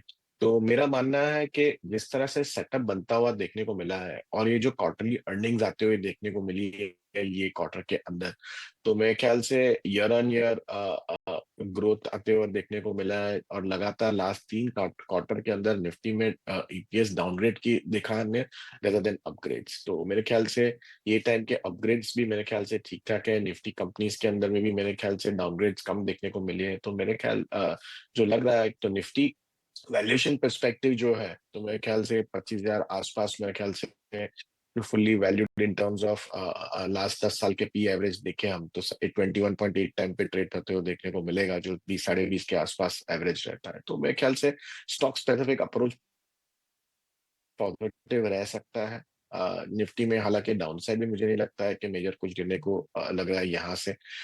उसका दो तीन रीजंस है कि एक है ऑब्वियसली लार्ज कैप स्पेस हम देखें तो लगातार आउट परफॉर्म करते देखने, और उसके अंदर से जो निफ्टी के सबसे हाईएस्ट वेटेज है फाइनेंशियल्स, तो हम देखें कि फाइनेंशियल जो अंडर परफॉर्मर थे लार्ज प्राइवेट बैंक्स और एनबीएफसीज तो आउट परफॉर्म करते हुए देखने को मिले हैं। तो बाई सेंसेस के 24-23-800 के नीचे निफ्टी नहीं लगता है, ऊपर 25,000 में भी सीमित रह सकता है, लेकिन स्टॉक स्पेसिफिक अप्रोच से पैसा ज्यादा बन सकता है, ऐसा मेरा मानना है।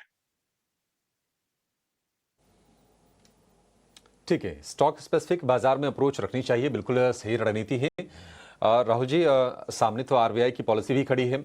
6 तारीख को आरबीआई के एमपीसी की बैठक कंक्लूड होगी, उसके बाद आरबीआई ब्याज दरों में कटौती का डिसीजन लेगा, ऐसी उम्मीद करके हम चल रहे हैं। आपसे एक रिक्वेस्ट है, आप कह रहे हैं कि स्टॉक स्पेसिफिक अप्रोच होनी चाहिए, तो आप एक काम कीजिए सर, एक बैंकिंग शेयर, एक कंज्यूमर फाइनेंस शेयर, एक रियल एस्टेट और एक ऑटो, एक एक शेयर, इन चारों स्पेस से आप जरा तैयार करके रखिए। तब तक हम एक हमारा खास सेगमेंट है 9 के नवरत्न, उस पर जाते हैं और फिर आपके पास लौट के आएंगे। शरद हमारे साथ रेडी है ना, वो 9 शेयर लेकर जहां पर आज बाजार में एक्शन जरूर देखने को मिलेगा। शरद बताइए, आज कौन से हैं 9 के नवरत्न? बिल्कुल, सबसे पहले ओला इलेक्ट्रिक पे नज़र रखिएगा। यहाँ पे जो है एक टाइप से हुंडई ने क्लीन आउट ट्रेड कर दिया है। कल के सेल में देखें तो 2.5% स्टेक की बिकवाली आई थी। 550 करोड़ रुपए का जो है ये सेल देखने मिला था। यस बैंक की बात करें तो बोर्ड ने अप्रूवल दे दी है, 16,000 करोड़ रुपए वो रेस करने वाले हैं। ऑफकोर्स इसमें इक्विटी डेट दोनों रहेगा। और यस बैंक में कल के ट्रेड में भी देखें तो कार्लाइन ने लगभग 3% स्टेक की बिकवाली की थी।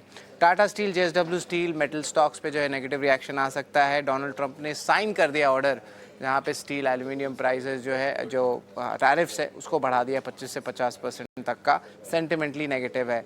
विप्रो ने मल्टी ईयर डील मिला है इनको इंटरेस्ट से, साइबर सिक्योरिटी सॉल्यूशंस वाली कंपनी है, तो उस पर भी नज़र रहेगी। Zydus life US based biologic manufacturing company में एक्विजिशन ले रहे, एक स्टेक ले रहे 6% स्टेक का, और ये जो है पॉजिटिव है। $16 मिलियन का ये टोटल एक्विजिशन है। अशोक लीलैंड छोटा ऑर्डर है 180 करोड़ का तमिलनाडु स्टेट कॉरपोरेशन से, स्टॉक के लिए सपोर्टिव है। वही एचडीएफसी बैंक के बारे में बात करें तो सेबी ने अप्रूवल दे दी है एचडीबी फाइनेंशियल सर्विसेज डीआरएचपी की आईपीओ की। इसका जो टोटल साइज़ है वो 12,500 करोड़ रुपए का है। And of course unlisted space में एचडीबी फाइनेंशियल सर्विस में मोमेंटम ज़रूर आई है। Dixon tech media report suggest करे कि गवर्नमेंट के पास जा रही है कंपनी जहां पे वो पार्टनर कर सकते हैं चाइनीज़ फर्म HKSE के साथ, स्टॉक के लिए न्यूट्रल है। और आखिर में big bold brokerage Jubilant FoodWorks को जो है स्क्रीन पे लाएंगे। सिटी की रिपोर्ट आई है, ऐड किया गया इसको बाय रेटिंग के साथ, और 90 दिन का कैटलिस्ट वॉच है जहां पे स्टॉक में तेज़ी देखने मिल सकती है। लक्ष्य है 805 रुपये का, यानी कि आप देख सकते हैं कि सिग्निफिकेंट 20% से ज़्यादा का अपसाइड मूव करंट लेवल से आपको देखने मिल सकता है। और जो लाइक फॉर लाइक जो SSG ग्रोथ होती है उसमें अच्छी मोमेंटम देखने मिल रही है, डिस्पाइट जो डिमांड है जहाँ पे फॉल देखने मिल रहा है। तो ऑफकोर्स स्टॉक के लिए पॉजिटिव रिएक्शन रहेगा। तो ये अहम स्टॉक्स है जिस पर आपकी नज़र रहनी चाहिए।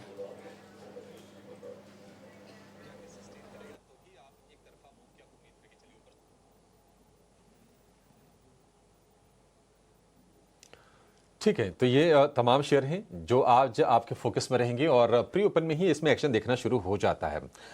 यस बैंक कल की पिटाई के बाद आज फोकस में रहेगा क्योंकि 16,000 करोड़ रुपए की फंड रेज को मंजूरी दी गई है।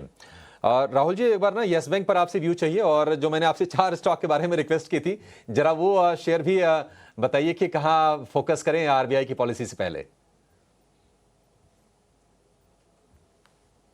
तो मेरे ख्याल से RBI की पॉलिसी के पहले मुझे लगता है कि जो फाइनेंशियल्स में जो आपने राइटली पॉइंट आउट किए, तो मेरे ख्याल से 2 लार्ज बैंक्स मुझे पसंद है इन टर्म्स ऑफ, वन है कंज्यूमर फाइनेंस में से और एक अपना प्राइवेट सेक्टर बैंक्स में से। तो मुझे लग रहा है कि जिस तरह से सेटअप हमने देखा और ये क्वार्टर के जो नतीजे भी आते हुए देखे हैं, तो मुझे लगता है कि एक रहेगा HDFC बैंक जो दोनों काम करेगा, आपका रिटेल एज वेल एज जैसे। तो HDFC बैंक मेरा टॉप पिक रहेगा इन टर्म्स ऑफ बैंक्स के अंदर। सेकेंडली रहेगा कंज्यूमर फाइनेंस की कंपनी का बोले तो मेरे ख्याल से सिमिलर पेडिग्री का, और जो लगातार 3 क्वार्टर से नंबर्स अच्छे आते हैं देखने के लिए, बजाज फाइनेंस। तो मुझे लग रहा है कि ये दोनों स्टॉक्स लास्ट 3-4 साल से चले भी नहीं है और इन टर्म्स ऑफ वैल्यूएशन में सस्ते हैं। नंबर्स काफी स्ट्रॉन्ग आते हुए देखने को मिला है, लास्ट 2-3 क्वार्टर के अंदर से ट्रैक्शन काफी स्ट्रॉन्ग देखने को मिला है। तो ये 2 कंपनी इसमें रहेंगे। रियल एस्टेट के अंदर हम देखें तो प्रेस्टीज रियल एस्टेट बेहतरीन रहेगा। जिस तरह से हम देखे हैं कि लास्ट 2 साल से अंदर हमने रियल एस्टेट में जो फायरवर्क देखे हैं और लगातार नंबर स्ट्रॉन्ग आते हुए देखे और कमेंट्री भी स्ट्रॉन्ग आते हुए देखे, तो जो प्रेस्टीज रियल एस्टेट मेरा तीसरा स्टॉक रहेगा इन टर्म्स ऑफ ये स्पेस के अंदर। चलिए, बिल्कुल प्रेस्टीज एस्टेट पर टेक्निकल नजरिया तो हमें मिला ही था शरण की तरफ से, अब फंडामेंटल टेक भी राहुल शाह की तरफ से इस वक्त। और रियल एस्टेट फ्लेवर है इन दिनों और काफ़ी अच्छा। In fact real estate major stocks में अच्छी खासी मजबूती के बीच कामकाज, और इसमें प्रेस्टीज एस्टेट लगातार ब्रोकरेजेस के रेडार पर, टेक्निकल्स के रेडार पर, फंडामेंटल का भी नजरिया। बैंक्स एंड फाइनेंशियल्स का खेमा भी, बजाज फाइनेंस और साथ ही HDFC बैंक, ये दोनों स्टॉक्स हैं जो कि फोकस रेडार पर हैं। इन स्टॉक्स पर बाजार खुलने के साथ साथ कामकाज किस तरह से डेवलप होता है, इस पर खास तौर से हमारी नजर रहेगी। लेकिन इसके अलावा ब्रोकरेज रिपोर्ट्स में सीएट पर न्यूवामा की एक रिपोर्ट आई है, टारगेट्स इन्होंने रिटेन किए हैं। शरण, आपसे जानना चाहेंगे ऑटो एंसिलरी में नॉट जस्ट सीएट लेकिन अन्य टायर स्टॉक्स की चाल पर भी एक नज़र होनी चाहिए इन दिनों, और करीब 0.5% की मजबूती के साथ इस वक्त हम देख रहे हैं प्री ओपन में सीएट में कामकाज खुलने की तैयारी। 3,800 तक के लेवल्स तो एंटिसिपेट किए जा रहे हैं इस ब्रोकरेज रिपोर्ट में। 3,677 के लेवल्स पर एनालिस्ट मीट टेकअवेज में भी काफ़ी सारी चीज़ें कंपनी के बिजनेस डेवलपमेंट को लेकर पॉजिटिव ट्रिगर्स के तौर पर साबित हुई है। शरण, सीएट पर एक नज़रिया। तो मानसी जी, ओवरऑल स्टॉक काफी स्ट्रेच लग रहा है, काफी अच्छी रैली कर चुका है ऑलरेडी, और 21 मई को एक काफी सेलिंग देखने को मिली है। तो ओवरऑल स्टॉक मुझे लग रहा है आगे चल के कंसोलिडेशन फेज में चला जाएगा 3,600 to 4,000 के लेवल के बीच में। अगर किसने पोजीशन बनाई है तो क्लियर 3,600 का डेफिनेटली स्टॉप लॉस रखे, इमीडिएट स्टॉप लॉस। अगर वहां से स्टॉक नीचे की तरफ गिरता हुआ दिखाई देगा तो आपको फास्ट 3,400 के लेवल दिखाई देगा।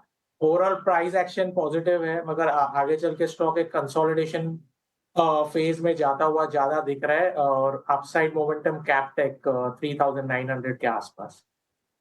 ठीक है, मोमेंटम पॉजिटिव है, तेजी की चाल है, एग्जिस्टिंग पोजीशंस इंटैक्ट रखी जा सकती है, लेकिन अदरवाइज काफी अच्छा चल गया है स्टॉक। इस बीच रुपए की शुरुआत और प्री ओपन टिक्स पर भी एक नजर होनी चाहिए। 15 पैसे की कमजोरी के साथ रुपया खुला है ₹85.59 के मुकाबले ₹85.74 पर डॉलर के मुकाबले रुपए की शुरुआत होती हुई नजर आई। लगातार चौथा सेशन है जबकि रुपए में हम कमजोरी के साथ शुरुआत देख रहे हैं। इस बीच MCX में Boolean market, precious metals, gold and silver की चाल में भी हमने देखा गिरावट पर कामकाज देखने को मिल रहा है और प्री ओपन लेवल्स 24,560 के आसपास। निफ्टी में कामकाज 80,777 के लेवल्स आप देख रहे हैं। सेंसेक्स में हरे निशान के साथ खुलने की तैयारी करते हुए on the face of it global setup से ठीक ठाक ट्रिगर्स हैं। अब भारतीय बाजार पर उसका कितना इवेंचुअल इम्पैक्ट पड़ता है इस पर हमें नजर रखनी होगी। Rahul, coming back to you, Jubilant food works और उसके अलावा भी पूरा कंजम्पशन का स्पेस जो है अब प्री मानसून या मानसून ही कह लीजिए, क्योंकि देश के कई हिस्सों में तो मानसून का ऑनसेट हो भी चुका है और समय से पहले इनफैक्ट वेदर डिपार्टमेंट ने भी ये अनुमान लगाए थे और समय से पहले मानसून आ भी चुका है। कंजम्पशन, FMCG, फर्टिलाइजर, ये सारे के सारे प्लेयर्स स्पेसेस रहते हैं जो मानसून के साथ साथ प्ले आउट करते हैं। आपकी राय क्या होगी? सो मेरे ख्याल से as you rightly said, monsoon जिस तरह से हमने सेट होते देखा है काफी पार्ट्स के इंडिया में, तो मेरे ख्याल से नॉर्मल मॉनसून की प्रिडिक्शन भी जो कि आई है IMD से, तो मेरे ख्याल से वो पॉजिटिव है। और जब भी हम ये देखते हैं और मॉनसून का थोड़ा स्टार्ट देखते हैं तो ये सभी सेक्टर जो आपने बताया उसके अंदर थोड़ा मोमेंटम जरूर बिल्ड हो जाता है।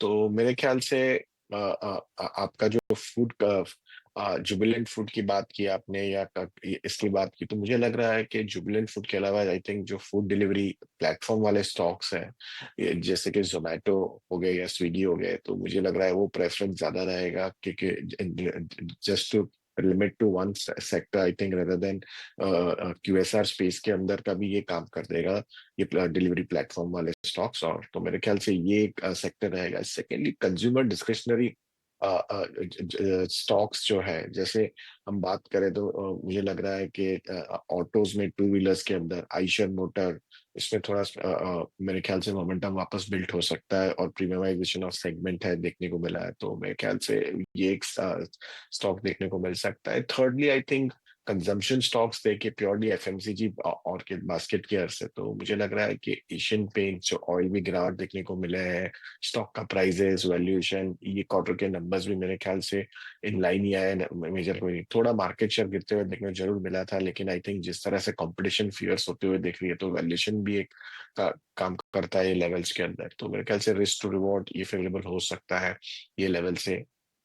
तो आई थिंक फर्टिलाइजर की बात करें तो फर्टिलाइजर स्टॉक्स के अंदर भी मुझे लग रहा है कि ओवरऑल मॉनसून के हिसाब से ऑब्वियसली लास्ट एक आध साल में ऐसा तो कोई बढ़ोतरी देखने नहीं मिली, तो मेरे ख्याल ऑब्वियसली स्टॉक्स के अंदर दीपक फर्टिलाइजर और ये चंबल फर्टिलाइजर, ये दो स्टॉक्स मेरे ख्याल से ठीक ठाक रह सकते हैं in terms of to play the monsoon basket.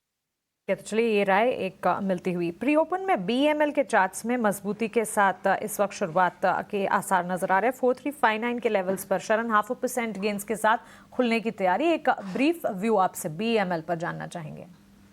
तो मानसी जी, काफी वेरी पॉजिटिव प्राइस एक्शन, काफी अच्छा लग रहा है। अगर एक बार 4400 के लेवल्स ऊपर ट्रेड करना चालू करे तो एक ब्रेकआउट ही माना जाएगा स्टॉक में। अगर वो लेवल्स ब्रेक करे तो आपको नेक्स्ट टारगेट सीधा 4500 टू 4700 के लेवल्स पे दिख रहा है। पिछले हफ्ते ही अगर आप देखें 26 मई को काफी हाई वॉल्यूम से स्टॉक ने अपसाइड मोमेंटम दिया है, तो ये काफी पॉजिटिव माना जाता है।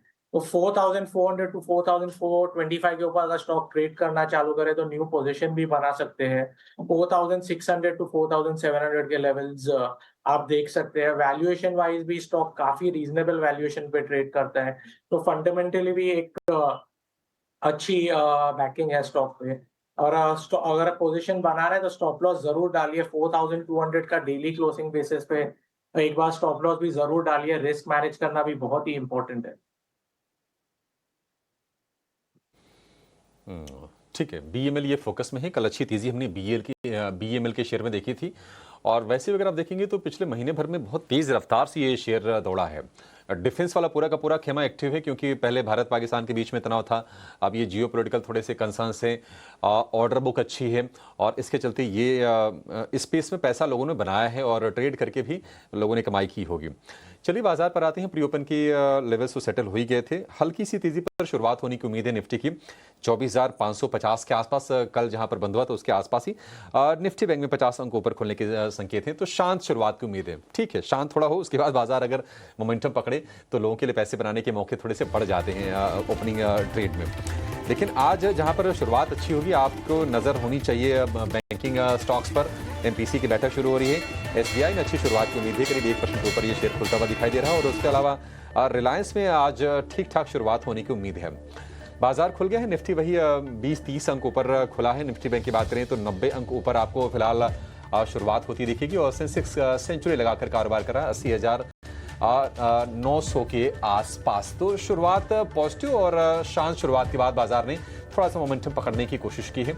निफ्टी करीब 40-50 अंक ऊपर दिखेगा और निफ्टी बैंक ने लगा ली है सेंचुरी, करीब 100 अंक ऊपर कारोबार कर रहा है 55,700 के आसपास। आते हैं जरा स्टॉक्स पर, एक बार इंडेक्स को 2 मिनट के लिए छोड़ते हैं। इटर्नल में लगातार हम देख रहे हैं कि ट्रेडर्स का और निवेशकों का इंटरेस्ट बना हुआ है।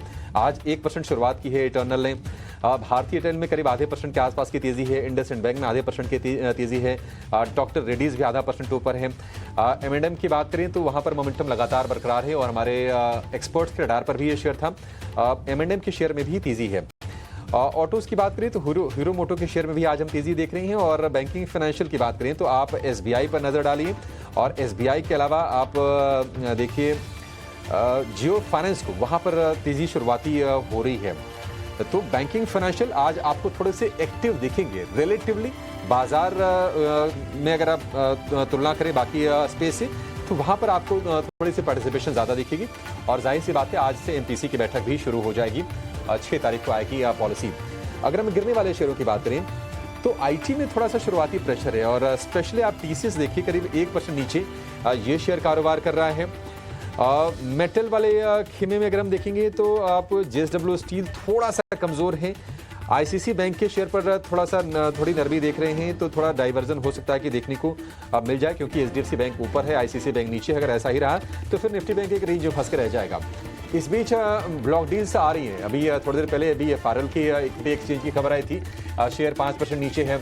अल्केम लैब्स में करीब 1.25% इक्विटी एक्सचेंज हुई है और शेयर में हम करीब 1.5-2% के आसपास की फिलहाल गिरावट देख रहे थे। थोड़ी लोअर लेवल से रिकवर करने की कोशिश कर रहा है। लेकिन बाजार की जो चाल रही है 24,600 के आसपास है निफ्टी। और निफ्टी बैंक की बात करें तो जो तेजी है वो भी 60-70 अंकों के आसपास की है। खास हम कोई एक्शन देख नहीं रहे। अच्छी चीज ये हो रही है कि इंडिया विक्स ऊपर नहीं जा रहा है, बल्कि उसमें कल हमने 3.5% की जो गिरावट देखी थी, आज फिर से करीब 1% के आसपास की नरमी है। 16.5 के आसपास का इंडिया विक्स है।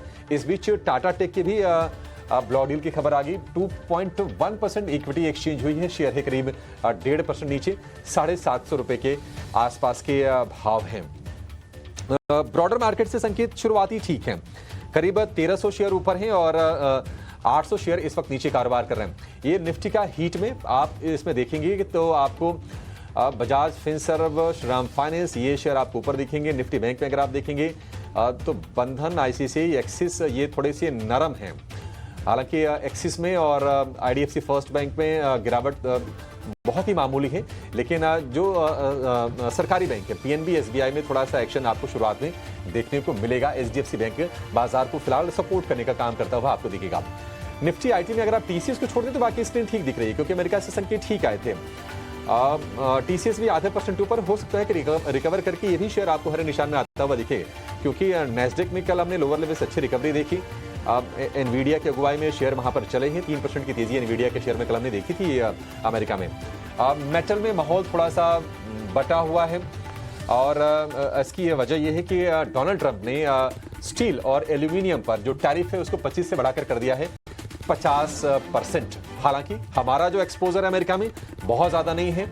FY25 में करीब 4.5 बिलियन के हमने एल्यूमिनियम और स्टील प्रोडक्ट्स हमने एक्सपोर्ट किए थे अमेरिका को, लेकिन हमारे क्वांटम के लिहाज से वो काफी छोटा है, तो बहुत ज्यादा आपको इंपैक्ट देखने को मिलेगा नहीं। रेट सेंसिटिव स्टॉक है ऑटो स्टॉक्स। आप देखिए सोना, बीएलडब्ल्यू और भारत फोर्ज को छोड़ दीजिए तो शामिल हो गया बॉश, टीवीएस मोटर में शुरुआत ठीक हुई, आधे % से लेकर 1.5% के आसपास की तेजी पर फिलहाल आपको कारोबार होता हुआ दिखेगा। तो रियल एस्टेट, ऑटो, बैंक्स, इस पर आप ना खास फोकस करके चलिएगा और ये कंज्यूमर फाइनेंस या व्हीकल फाइनेंस वाली जो कंपनीज हैं उन पर भी आपकी नजर होनी चाहिए। मिड कैप में आप देखिए जुबिलेंट फूड को लेकर एक अच्छी रिपोर्ट आई थी सिटी की, उसको कैटलिस्ट वॉच में डाला है और हम शेयर में आज 3.5% के आसपास की तेजी देख रहे हैं। टोरेंट पावर में मोमेंटम बना हुआ है। टोरेंट पावर ने एक डील की थी एलएनजी को लेकर और 2.5% के आसपास की तेजी हम टोरेंट पावर में देख रहे हैं। 10 साल की एक लॉन्ग टर्म की डील साइन की थी, कल परसों खबर आई थी, इसके चलते तेजी हो रही है। पीबी फिनटेक में तेजी है 2% के आसपास की। ओबरॉय रियल्टी में आज हम तेजी देख रहे हैं। कमिंस के शेयर में करीब 1% के आसपास की मूव से और स्मॉल कैप में भी हम देख रहे हैं कि दिग्गजों के मुकाबले प्रदर्शन आपको बेहतर दिखेगा, थोड़ा बीटा ज्यादा होता है। डिफेंस वाले शेयरों में आप देखिए मजगांव, डॉक, भारत डायनेमिक्स आज आपको एक्टिव दिखेंगे। रेडिंटन में करीब 1.5% के आसपास की तेजी है और रेडिको में भी कल हम देख रहे थे, कल मूव अच्छे थे। रेडिको, खेतान समेत तमाम लिक्विड स्टॉक्स चल रहे थे, आज भी हम देख रहे हैं कि तेजी पर यहां पर शुरुआत होती दिख रही है। ब्रिगेड, एमएमटीसी कुछ शेयर हैं जहां पर आपको थोड़ी सी कमजोरी पर शुरुआत दिखी, लेकिन एबीएफआरएल 8.8% इक्विटी एक्सचेंज हुई है। ओहो, 8% शेयर फिलहाल नीचे। बड़े बड़े ब्लॉक्स आ रहे हैं बाजार में और थोड़े लिक्विडिटी के फ्रंट पर ये चीजें परेशान कर रही हैं निश्चित तौर पर। अदरवाइज बाजार यहां से ना मूव दिखाता। अब जो पैसा बाजार में आना चाहिए तेजी के लिए वो तो ब्लॉक डील में चला जा रहा है, तो ठीक है, लेकिन बाजार थोड़ा संभलने की कोशिश कर रहा है। निफ्टी 75 अंक की ऊपर फिलहाल है, लेकिन निफ्टी बैंक 50 अंकों पर, निफ्टी 50 में भी 50 अंकों की हल्की सी ही तेजी है। 24,600 के आसपास टिकने की फिलहाल कोशिश दिख रही है। चलिए अपने एक्सपर्ट्स के पास चलेंगे और उनसे जरा ये समझते हैं कि आपके लिए ओपनिंग ट्रेड में कहां पर कमाई के मौके बन रहे हैं फिलहाल।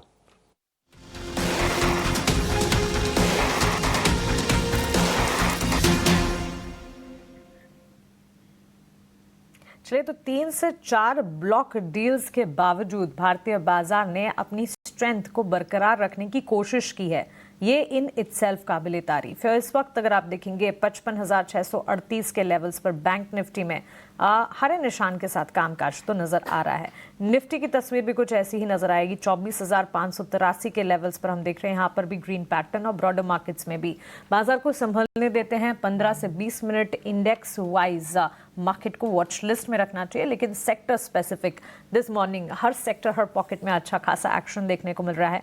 ऑटो सेक्टर में सबसे आगे मजबूती है। इसके अलावा pharma, IT, banks and financials, FMCG इसी ऑर्डर में, इसी क्रम में अच्छा खासा एक्शन दिखा रहे हैं।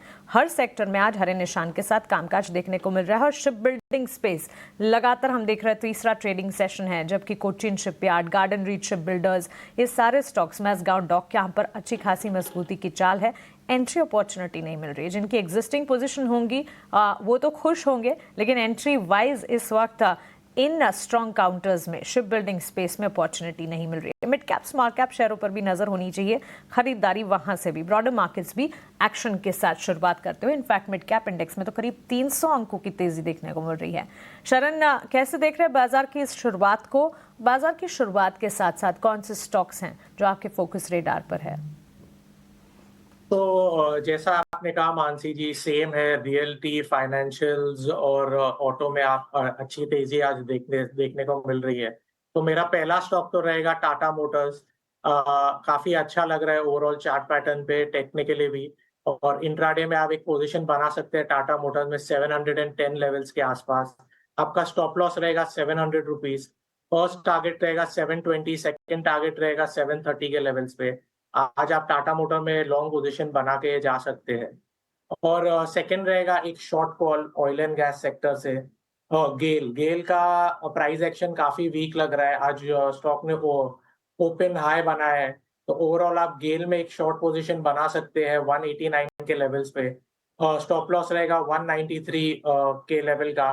फर्स्ट टारगेट रहेगा 182, सेकंड टारगेट रहेगा 178 के लेवल्स का। तो एक लॉन्ग एक शॉर्ट कॉल आप बना के आज जा सकते हैं। मार्केट की वॉलेटिलिटी देख के तो दोनों तरफ के कॉल की गए, दोनों तरफ के मौके बन रहे हैं और बाजार दोनों तरफा मौके दे रहा है, और इसी के चलते एक खरीदारी की कॉल, एक बिकवारी की कॉल। टाटा मोटर्स 720, 730 तक के लेवल्स भी यहाँ पर नजर आ सकते हैं। मजबूती की चाल है और तेजी जो है ये बरकरार रहेगी। एक नज़र मेटल स्टॉक्स पर भी होनी चाहिए। मिली जुली चाल है लेकिन कमजोरी नहीं है।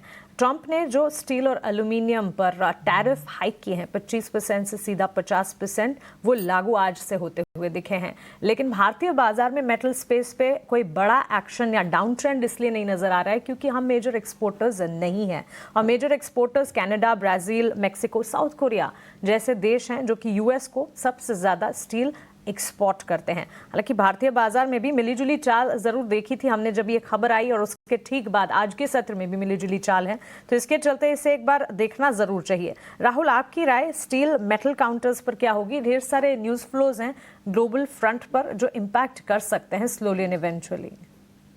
तो मेरे ख्याल से हम देखें तो स्टील में थोड़े टाइम पहले, just to give a perspective, हमने सेफगार्ड ड्यूटी गवर्नमेंट ने दी थी on a few specific areas.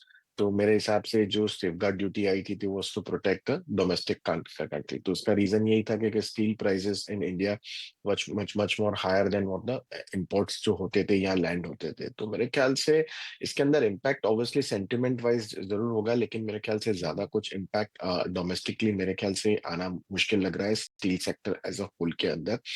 Secondly, ये entire space as a whole हम देखें तो मुझे नहीं लगता है कि ज्यादा कुछ इम्पैक्ट आएगा ओवरऑल मेटल स्पेस के अंदर। तो my sense is, I think ये क्वार्टर के अंदर नतीजे भी देखें हम तो स्टील सेक्टर के और या ओवरऑल मेटल सेक्टर के अंदर मेरे ख्याल से नतीजा मोस्ट ऑफ द कंपनीज के बेटर देन एक्सपेक्टेशन की बात देखने को मिला है। तो मुझे लगता है कि ठीक ठाक ही रहेगी इसमें से, लेकिन स्टॉक स्पेसिफिक अप्रोच जो मैं हमेशा बोलता रहा हूँ स्टार्टिंग ऑफ द शो से, तो मुझे लगता है इसमें भी चेरी पिक है, जैसे एल्यूमिनियम स्पेस के अंदर हिंडाल्को, स्टील के अंदर जेएसडब्ल्यू, ये सब ये दो मेरे टॉपिक्स रहेंगे। फिर Jindal steel power followed by them.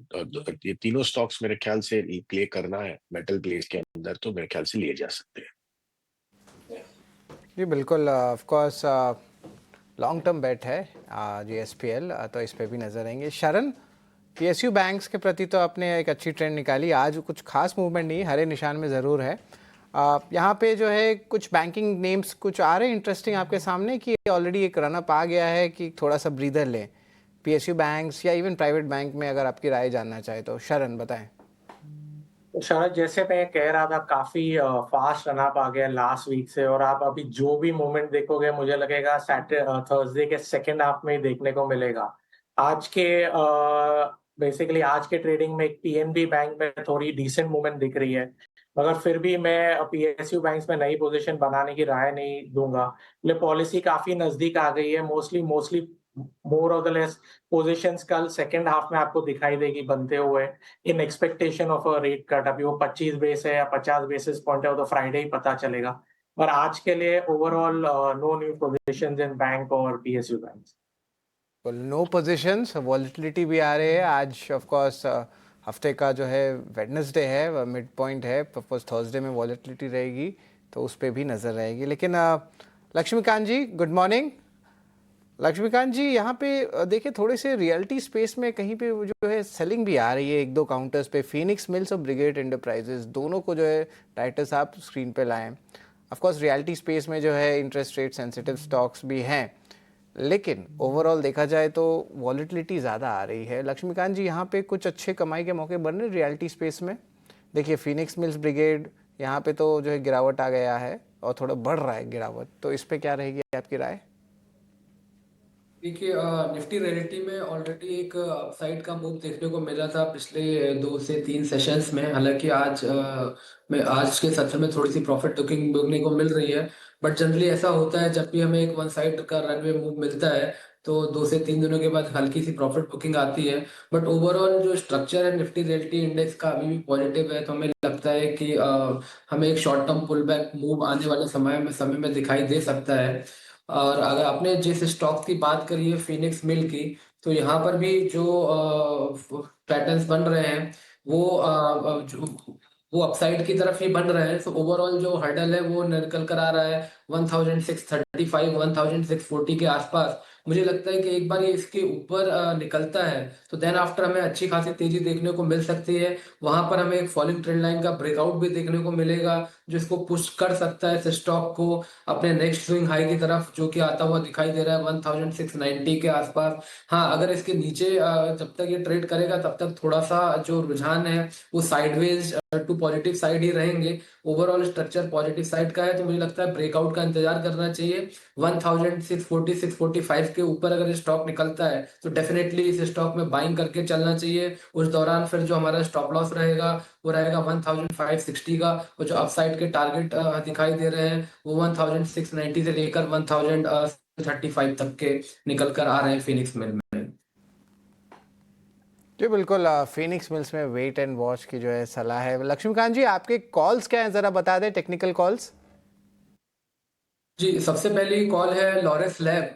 सो यहाँ पर मुझे कंसोलिडेशन ब्रेकआउट देखने को मिल रहा है।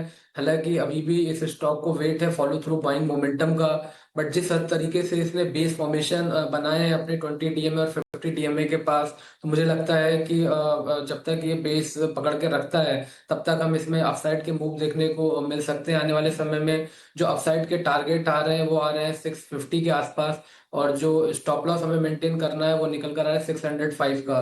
तो जब तक 605 के ऊपर लॉरेस लैब रहता है तब तक इसमें हम पॉजिटिव ट्रेड ले सकते हैं और 655 का इंतजार कर सकते हैं। वहीं पर जो दूसरा ट्रेड है वो पीएल का है। पिछले कई दिनों से यहाँ पर एक अपसाइड के मूव देखने को मिले हैं, तो मुझे लगता है कि यहाँ पर एक अपसाइड का मोमेंटम हमें आने वाले समय में देखने को मिल सकता है। हालांकि ऊपर से अभी हल्की सी प्रॉफिट बुकिंग आ रही है, बट जिस हिसाब से स्टॉक ने अपना स्ट्रक्चर बनाया है, मुझे लगता है कि अगर ये होल्ड करता है अपने प्रीवियस स्विंग हाई को जो कि निकल के आ रहा है 1140 45 के आसपास, तो देन आफ्टर यहाँ पर भी हमें तेजी देखने को मिल सकती है। जो अपसाइड के टारगेट हैं वो भी हमारे निकल कर आ रहे हैं अराउंड द लेवल्स ऑफ 1210, और जो स्टॉप लॉस हमें मेंटेन करना है वो रखना है 1120 का।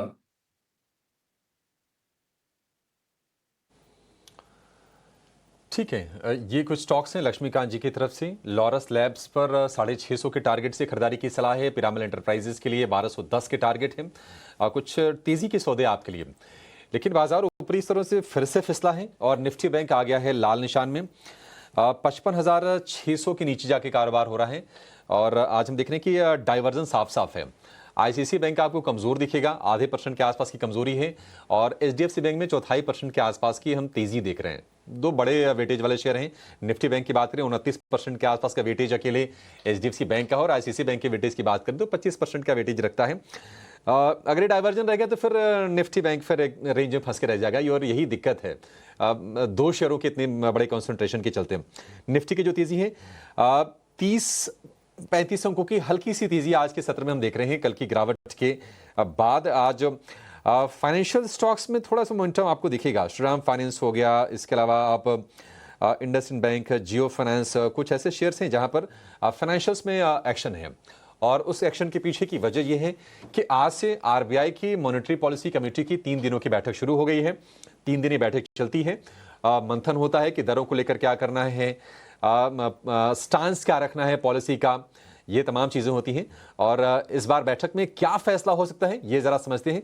हमारे सहयोगी वरुण दुबे ने एक बहुत ही बढ़िया पोल कराया है बाजार के इकोनॉमी के पार्टिसिपेंट्स के बीच में। वरुण बताइए क्या निकला है, पोल के नतीजे क्या हैं और कितने रेट कट पर कंसेंसस बन रहा है? देखिए अभिषेक, अगर आप पोल को देखेंगे तो सबके सब एक सुर में ये कह रहे हैं, रॉयटर्स का भी पोल यही कह रहा है कि आप 25 बेसिस पॉइंट रेट कट तो इस बार गिवन है। ये तो आप किसी से भी पूछ लीजिए, हर एक आदमी यही कहेगा कि हाँ 25 बेसिस पॉइंट रेट कट जो है वो इस बार आपको देखने मिलेगा। करीब 87% लोग जो है वो मान के चल रहे हैं कि इस बार आपको 25 बेसिस पॉइंट के आसपास का रेट कट जो है वो देखने मिलेगा। काफ़ी लोग ये भी कह रहे हैं कि करीब 50 बेसिस पॉइंट के आसपास का रेट कट जो है वो भी हो सकता है। इसके अलावा रेट कट सिर्फ अभी नहीं होगा, आप देखिए इसके अलावा अगस्त में अगर आप देखेंगे तो फिर से एक बार रेट कट जो है वो आपको देखने मिल सकता है। यानी कि अब से कैलेंडर ईयर 2025 तक करीब 50 बेसिस पॉइंट के आसपास का रेट कट जो है वो लोग मान के चल रहे हैं। अब ऐसा क्यों है? अब देखिए सबसे पहले तो जीडीपी ग्रोथ, अगर आप देखेंगे तो जीडीपी ग्रोथ नो डाउट इस बार जो है 7.4% पे आई, 6.8% का अनुमान था, लेकिन FY25 की जीडीपी ग्रोथ अगर आप देखेंगे तो 4 साल के निचले स्तर पे पहुंच चुकी है। हमें देखने में 7.4 या पूरे साल का 6.5% अच्छा लगता है, लेकिन हाँ 4 साल के लोअर लेवल पे जीडीपी ग्रोथ जो है वो पहुंची है। इन्फ्लेशन को अगर आप देखेंगे तो मानसून अच्छा रहा है, तो जाहिर सी बात है यहाँ से बात की जा रही है कि शायद इन्फ्लेशन उस तरह से आपका बढ़ता हुआ नहीं दिखाई देगा। और वैसे भी अभी तक के जो इन्फ्लेशन नंबर्स है वो अगर आप देखेंगे तो आरबीआई का जो टॉलरेंस लेवल है उसके अंदर ही है। लास्ट टाइम 3.2% के आसपास थे। जुलाई 2019 के बाद के सबसे निचले स्तर जो है इन्फ्लेशन में ये देखने मिले हैं, तो ये अगला फैक्टर है। डिमांड को अगर आप देखेंगे तो हाई फ्रीक्वेंसी इंडिकेटर्स जो है नो डाउट सेकेंड हाफ में डिमांड सुधरी है, लेकिन अभी भी उस लेवल पे नहीं है जिस लेवल पे चाहिए थी। और अगर इस बार के आप कॉर्पोरेट्स के नंबर्स देखेंगे तो वो भी उतने एंकरेजिंग नहीं थे। सेकेंड हाफ में केपेक्स जो है उसमें 6% की बढ़ोतरी देखने मिली। आईआईपी का नंबर आप देखिए 2.7 पे आया, 8 महीने के लो पे आया, तो ये भी एक फिगर है जिसकी वजह से लोग मान के चल रहे हैं कि इस बार आपको रेट कट्स देखने मिलेंगे। नो डाउट इसके अलावा आरबीआई जो अपना स्टैंस है उसमें कोई बदलाव नहीं करने वाला है, एकोमोडेटिव ही रहेगा। और साथ ही साथ अगर आप देखेंगे तो लिक्विडिटी, क्योंकि पहले लिक्विडिटी की दिक्कतें थी, अब अगर आप देखेंगे तो लिक्विडिटी की दिक्कतें जो है वो खासकर मई में और जून के महीने में थोड़ी कम हो गई है। तो शायद आरबीआई जो है लिक्विडिटी के ऊपर इस बार कुछ ज़्यादा फोकस जो है वो नहीं करने वाला है। तो अगर आप इस पूरे पोल को देखेंगे तो हाँ रेट कट होगा, ये तो गिवन है। 25 बेसिस पॉइंट होगा ये भी सब कह रहे हैं, कुछ कह रहे हैं कि 50 बेसिस पॉइंट भी हो सकता है। अगर 50 बेसिस पॉइंट हुआ तो ये बहुत बड़ी बात हो जाएगी। देखते कि आरबीआई फ्रंट लोडिंग करता है कि नहीं, लेकिन हाँ रेट कट इस बार होगा। लिक्विडिटी पे ज़्यादा कुछ होने वाला है नहीं, और एकोमोडेटिव रुख जो है वो आरबीआई का अभी भी जारी रहने वाला है। ठीक है, रेट कट की उम्मीद है, 0.5% मिले तो एक बड़ा पॉजिटिव होगा, और जो अकोमोडेटिव जो स्टांस है वो बरकरार रहने की उम्मीद है। अब इस स्टांस का मतलब ये होता है ना कि आरबीआई फिर ओपन होता है आगे रेट कट में और कटौती करने को लेकर, तो ये एक अच्छा स्टांस माना जाता है बाजार के अगर हम पक्ष में बात करें तो। इस वक्त वरुण बहुत शुक्रिया ये सारे के सारे अपडेट्स देने के लिए और बताने के लिए कि इकोनॉमिस्ट और मार्केट के जो बड़े पार्टिसिपेंट्स हैं वो क्या मान रहे हैं पॉलिसी को लेकर। तो मंथन 3 दिन चलने वाला है, देखते हैं क्या निकल के आता है। उम्मीद करेंगे कि 0.5% ही मिले, 1/4% तो डिस्काउंटेड है, और ये पोल के आंकड़े कह भी रहे हैं 87% लोग ये कह रहे हैं कि 1/4% की कटौती होगी। 3% हालांकि मान रहे हैं कि 0.5% की कटौती भी हो सकती है। बाजार चाहेगा कि ये 3% जो लोग कह रहे हैं इनकी बात सच हो जाए। लेकिन निफ्टी ने अपनी पूरी की पूरी तेजी सरेंडर की है, और निफ्टी बैंक की बात करें जो गिरावट जो हो गई है वो हो गई करीब 90 अंकों के आसपास की। हालांकि अभी भी अगर आप ब्रॉडर मार्केट को देखेंगे तो जो ट्रेंड दिख रहा है बाजार में साफ साफ कि मिड कैप में स्मॉल कैप में मोमेंटम दिख रहा है, लेकिन दिग्गज जो हैं वो रेंज में फंसे हुए हैं। 24,550 के आसपास फिर से निफ्टी है, हल्की सी तेजी पर कारोबार हो रहा है। भारतीय एयरटेल ने थोड़ा सा मोमेंटम पिकअप किया है, करीब 1.25% ऊपर आपको शेयर दिखेगा, और टाटा मोटर का शेयर भी अब 1% ऊपर आके कारोबार कर रहा है। टाटा मोटर के अलावा M&M में भी हम तेजी देख रहे हैं करीब 0.25% के आसपास की। तो ये जो जिन सेक्टर पर ब्याज दरों में कटौती का फायदा होता है जिन्हें, उनमें आप तेजी फिलहाल देखेंगे। बैंकिंग फाइनेंशियल थोड़े से बैक सीट ले रखे हैं, वहां पर हम हरकत ज्यादा देख नहीं रहे हैं, और डाइवर्जन भी आईसीआईसीआई बैंक के बीच में और एचडीएफसी बैंक के बीच में। एक और दिग्गज एक्सपर्ट को शो में जोड़ लेते हैं। कुणाल बोथरा हमारे साथ जुड़ गए हैं मुंबई स्टूडियो से। कुणाल जी बहुत शुक्रिया आपका समय देने के लिए, स्वागत है। कुणाल जी पहले आपके शेयर जान लेते हैं, फिर हम अपने शेयर पूछेंगे। बताइए आपकी नजर कहां पर गई है? धन्यवाद शो पे इनवाइट करने के लिए। तो 2 बाय कॉल सजेस्ट करूंगा यहाँ पर। पहला इनफैक्ट रहेगा एनबीसीसी पर, बिकॉज काफी टाइम के बाद में ऐसा लग रहा है कि स्टॉक में एक कंसिस्टेंट मोमेंटम दिखता हुआ नजर आ रहा है। स्टॉक फिलहाल ट्रेड कर रहा है 124 पे, तो मैं सजेस्ट करूंगा बाय कॉल यहाँ पर। 129 का टारगेट रख सकते हैं यहाँ पर, और स्टॉप लॉस 121 का। और सेकंड रहेगा लार्ज कैप नेम भारतीय एयरटेल। काफी टाइम बाद में ऐसा लग रहा है कि स्टॉक 1850 1860 के लेवल्स को कंसिस्टेंटली ब्रेक कर रहा है। 1860 के लेवल्स पर ट्रेड कर रहा है भारतीय एयरटेल। एक माइनर स्विंग ब्रेकआउट है। अगर हम अर्ली चार्ट्स को थोड़ा सा कीनली देखें तो एमएसीडी ब्रेकआउट हमने देखा है, वो हुआ है भारतीय एयरटेल में आज। आरएसआई भी एक वापस अपटर्न में आ गया है। प्राइसेस स्विंग ब्रेकआउट पे 1850 पे वापस आ गए हैं। तो इस पे भी मैं बाय कॉल सजेस्ट करूंगा। 1900 का टारगेट रख सकते हैं यहाँ पे, स्टॉप लॉस 1840।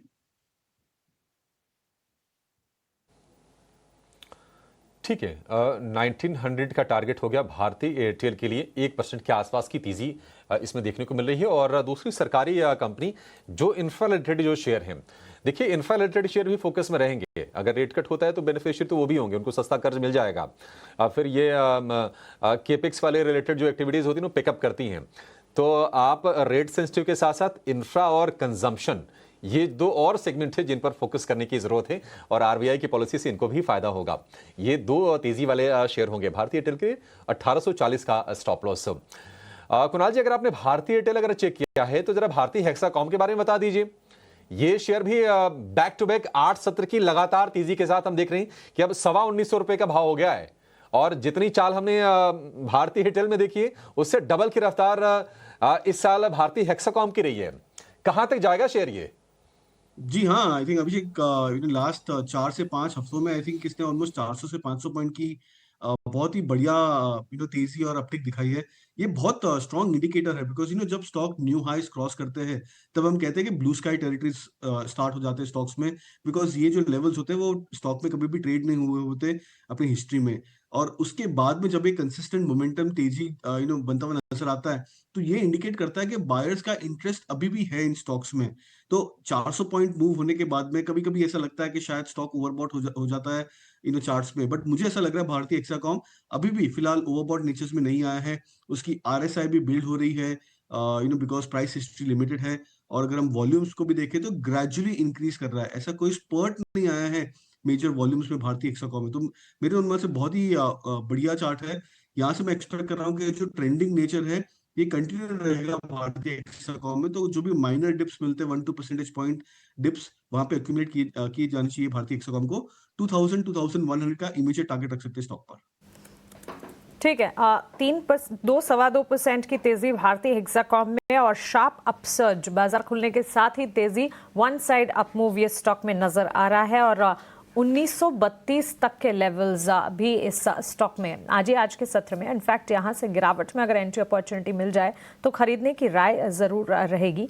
1932 के लेवल्स पर मजबूत रेंज के साथ इस स्टॉक में ट्रेंड है। लेकिन एक और स्पेस है जहां पर अच्छी खासी मजबूती है और आज नहीं पिछले 3 सेशन से इनफैक्ट डिफेंस का खेमा तो लगातार चर्चा का विषय रहा ही है, लेकिन अब शिप बिल्डिंग स्पेस है, ये फोकस रेडार पर आ चुका है। गार्डन रीच शिप बिल्डर्स बिल्कुल सही फ्लैश किया सबसे पहला स्टॉक और इससे तो big show off the day in fact कहना चाहिए।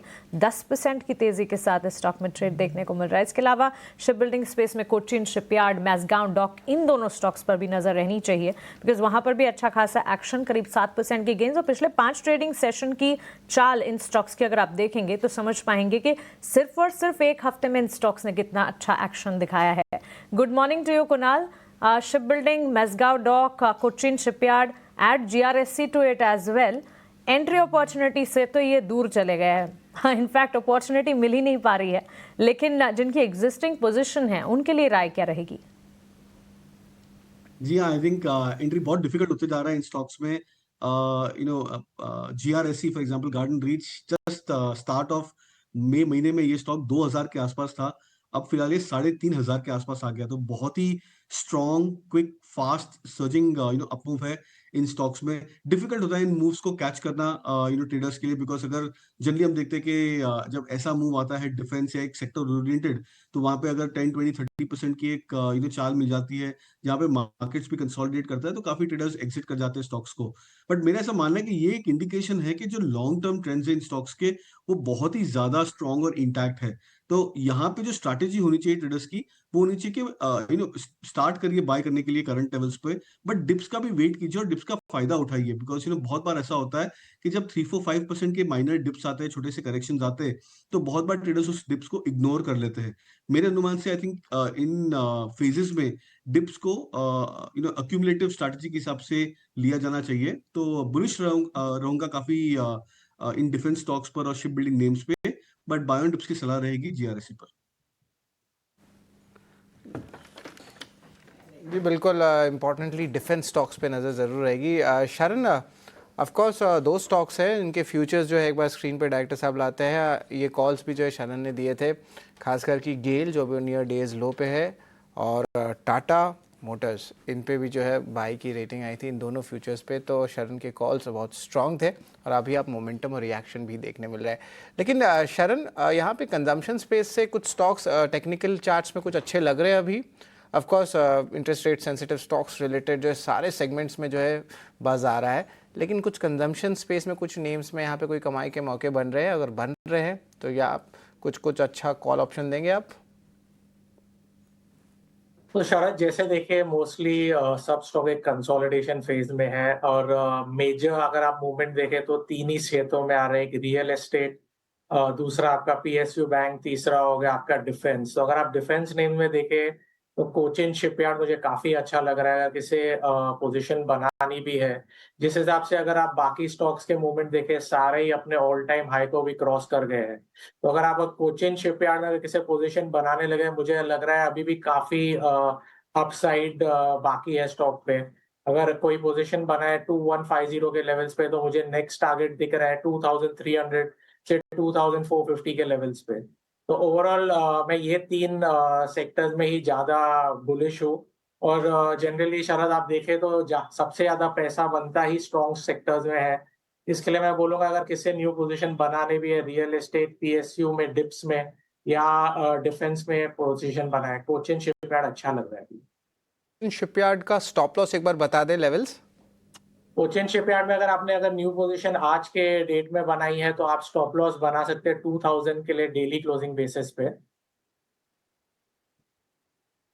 अब चलिए हमारे बेहद खास सेगमेंट के ओर डीप डाइव, और ये हमारे जो है रिसर्च हेड अभिषेक गावशिंदे करेंगे।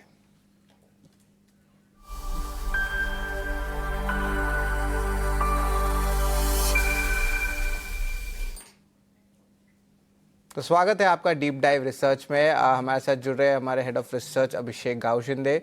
अभिषेक, 2 कंपनीज हैं I think deep dive research होने वाली है, एक है ओला इलेक्ट्रिक, दूसरा है प्रेस्टीज एस्टेट्स।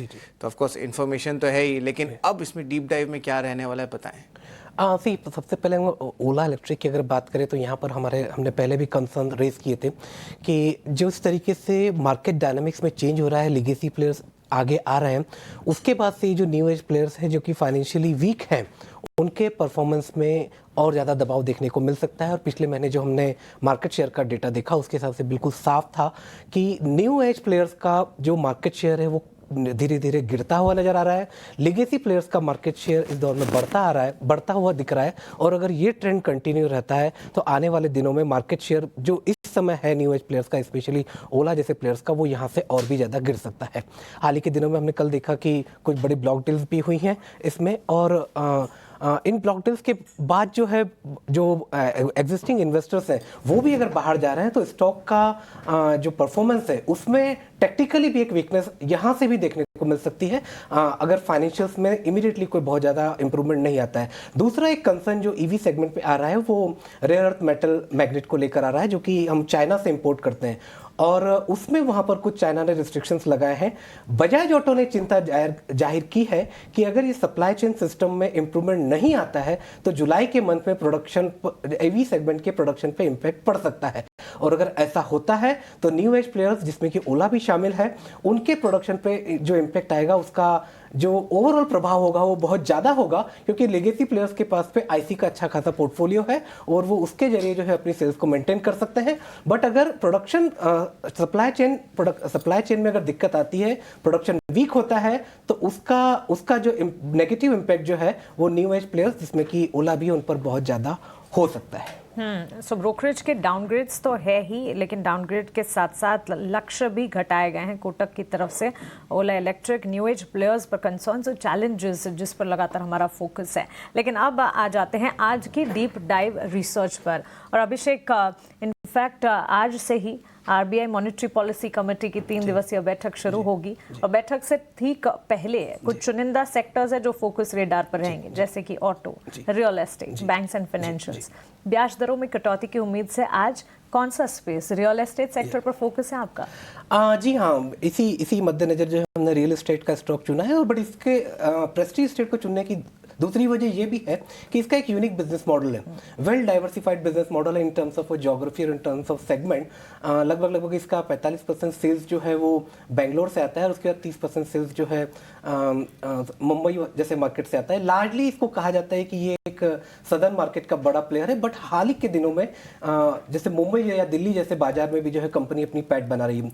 दूसरा इसके बिजनेस मॉडल में यूनिकनेस है कि ये वेल डाइवर्सिफाइड पोर्टफोलियो है, जो कमर्शियल, रिटेल, रेसिडेंशियल, ऑफिसेज, तकरीबन सारे वो स्पेसेस को कैटर करता है, जहां से जिसकी वजह से जो साइक्लिसिटी होती है इस रियल एस्टेट बिजनेस में उसका प्रभाव इस पर थोड़ा कम पड़ता है। तीसरी अहम बात इसके बिजनेस मॉडल में ये कि प्रीमियम सेगमेंट को कैटर करता है, तो वहाँ पर जो अफोर्डेबिलिटी वाला इशू है उसका उतना इम्पैक्ट नहीं पड़ता, और अगर ब्याज दरों में कमी आती है तो ये माना जाता है कि इसके कारण जो आपका प्रीमियम सेगमेंट का जो कस्टमर है, अगर वो कॉस्टिंग की वजह से अगर पीछे है, तो हो सकता है कि जो overall population for this segment है प्रीमियम सेगमेंट की, उसमें भी बढ़त आ सकती है। तो इस लिहाज से हमने आज जो बात करना चाहा है वो प्रेस्टीज स्टेट पर बात करने के लिए चुना है।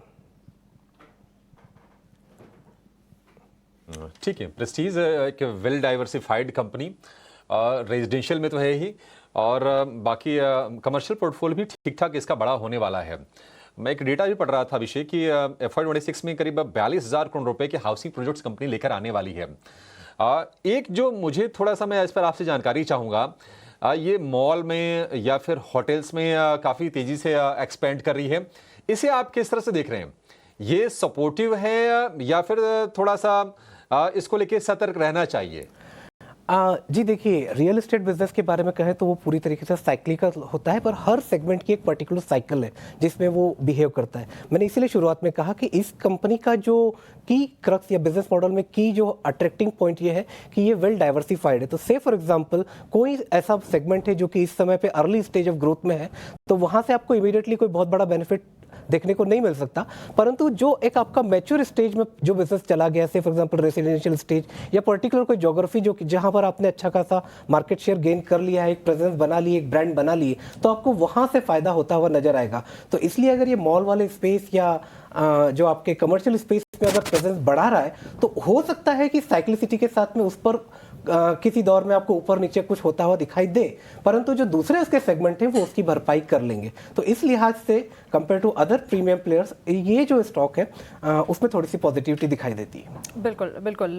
अभिषेक, दो और चीज़ें समझना चाहेंगे। ऑफ कोर्स प्रेस्टीज एस्टेट में ब्रोकरेजेस के भी रिपोर्ट्स है और हमारी भी डीप डाइव रिसर्च है, लेकिन निफ्टी के मुकाबले अगर देखें, पिछले महीनों की चाल को अगर देखें, तो निफ्टी के मुकाबले अंडर परफॉर्मेंस भी देखने को मिली थी।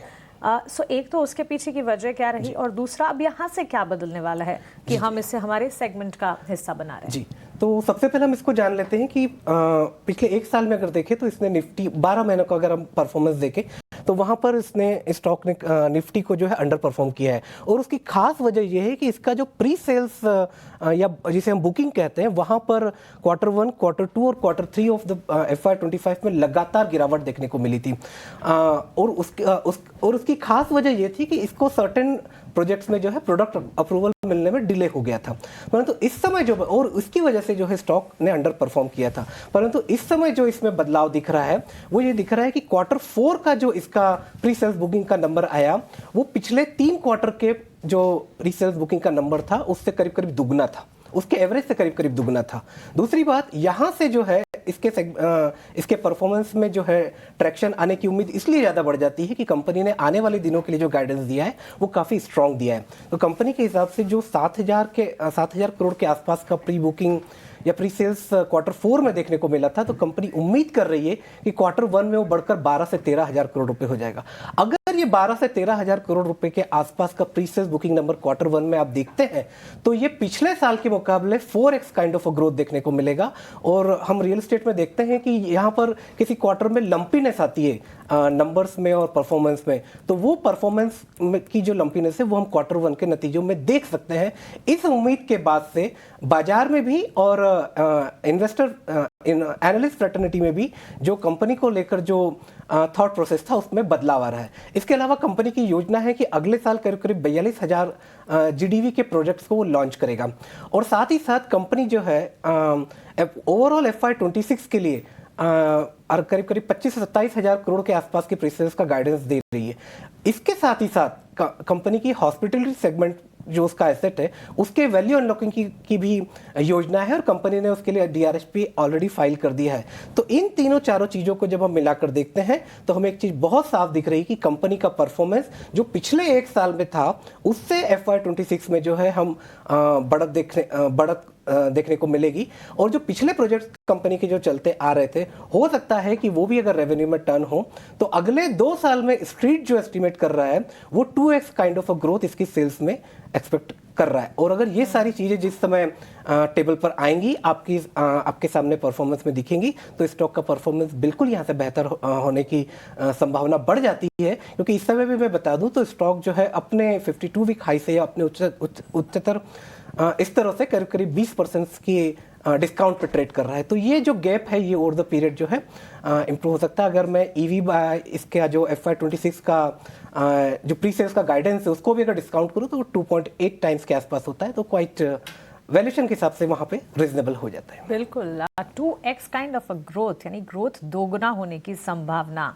हमारी डीप डाइव रिसर्च और सिर्फ खबर नहीं है अंदर तक का विश्लेषण और इसी के लिए डीप डाइव रिसर्च इसे कहते हैं। अभिषेक शुक्रिया ये रिसर्च के लिए और प्रेस्टीज एस्टेट से जुड़े सारे के सारे रैशनल हमारे साथ शेयर करने के लिए।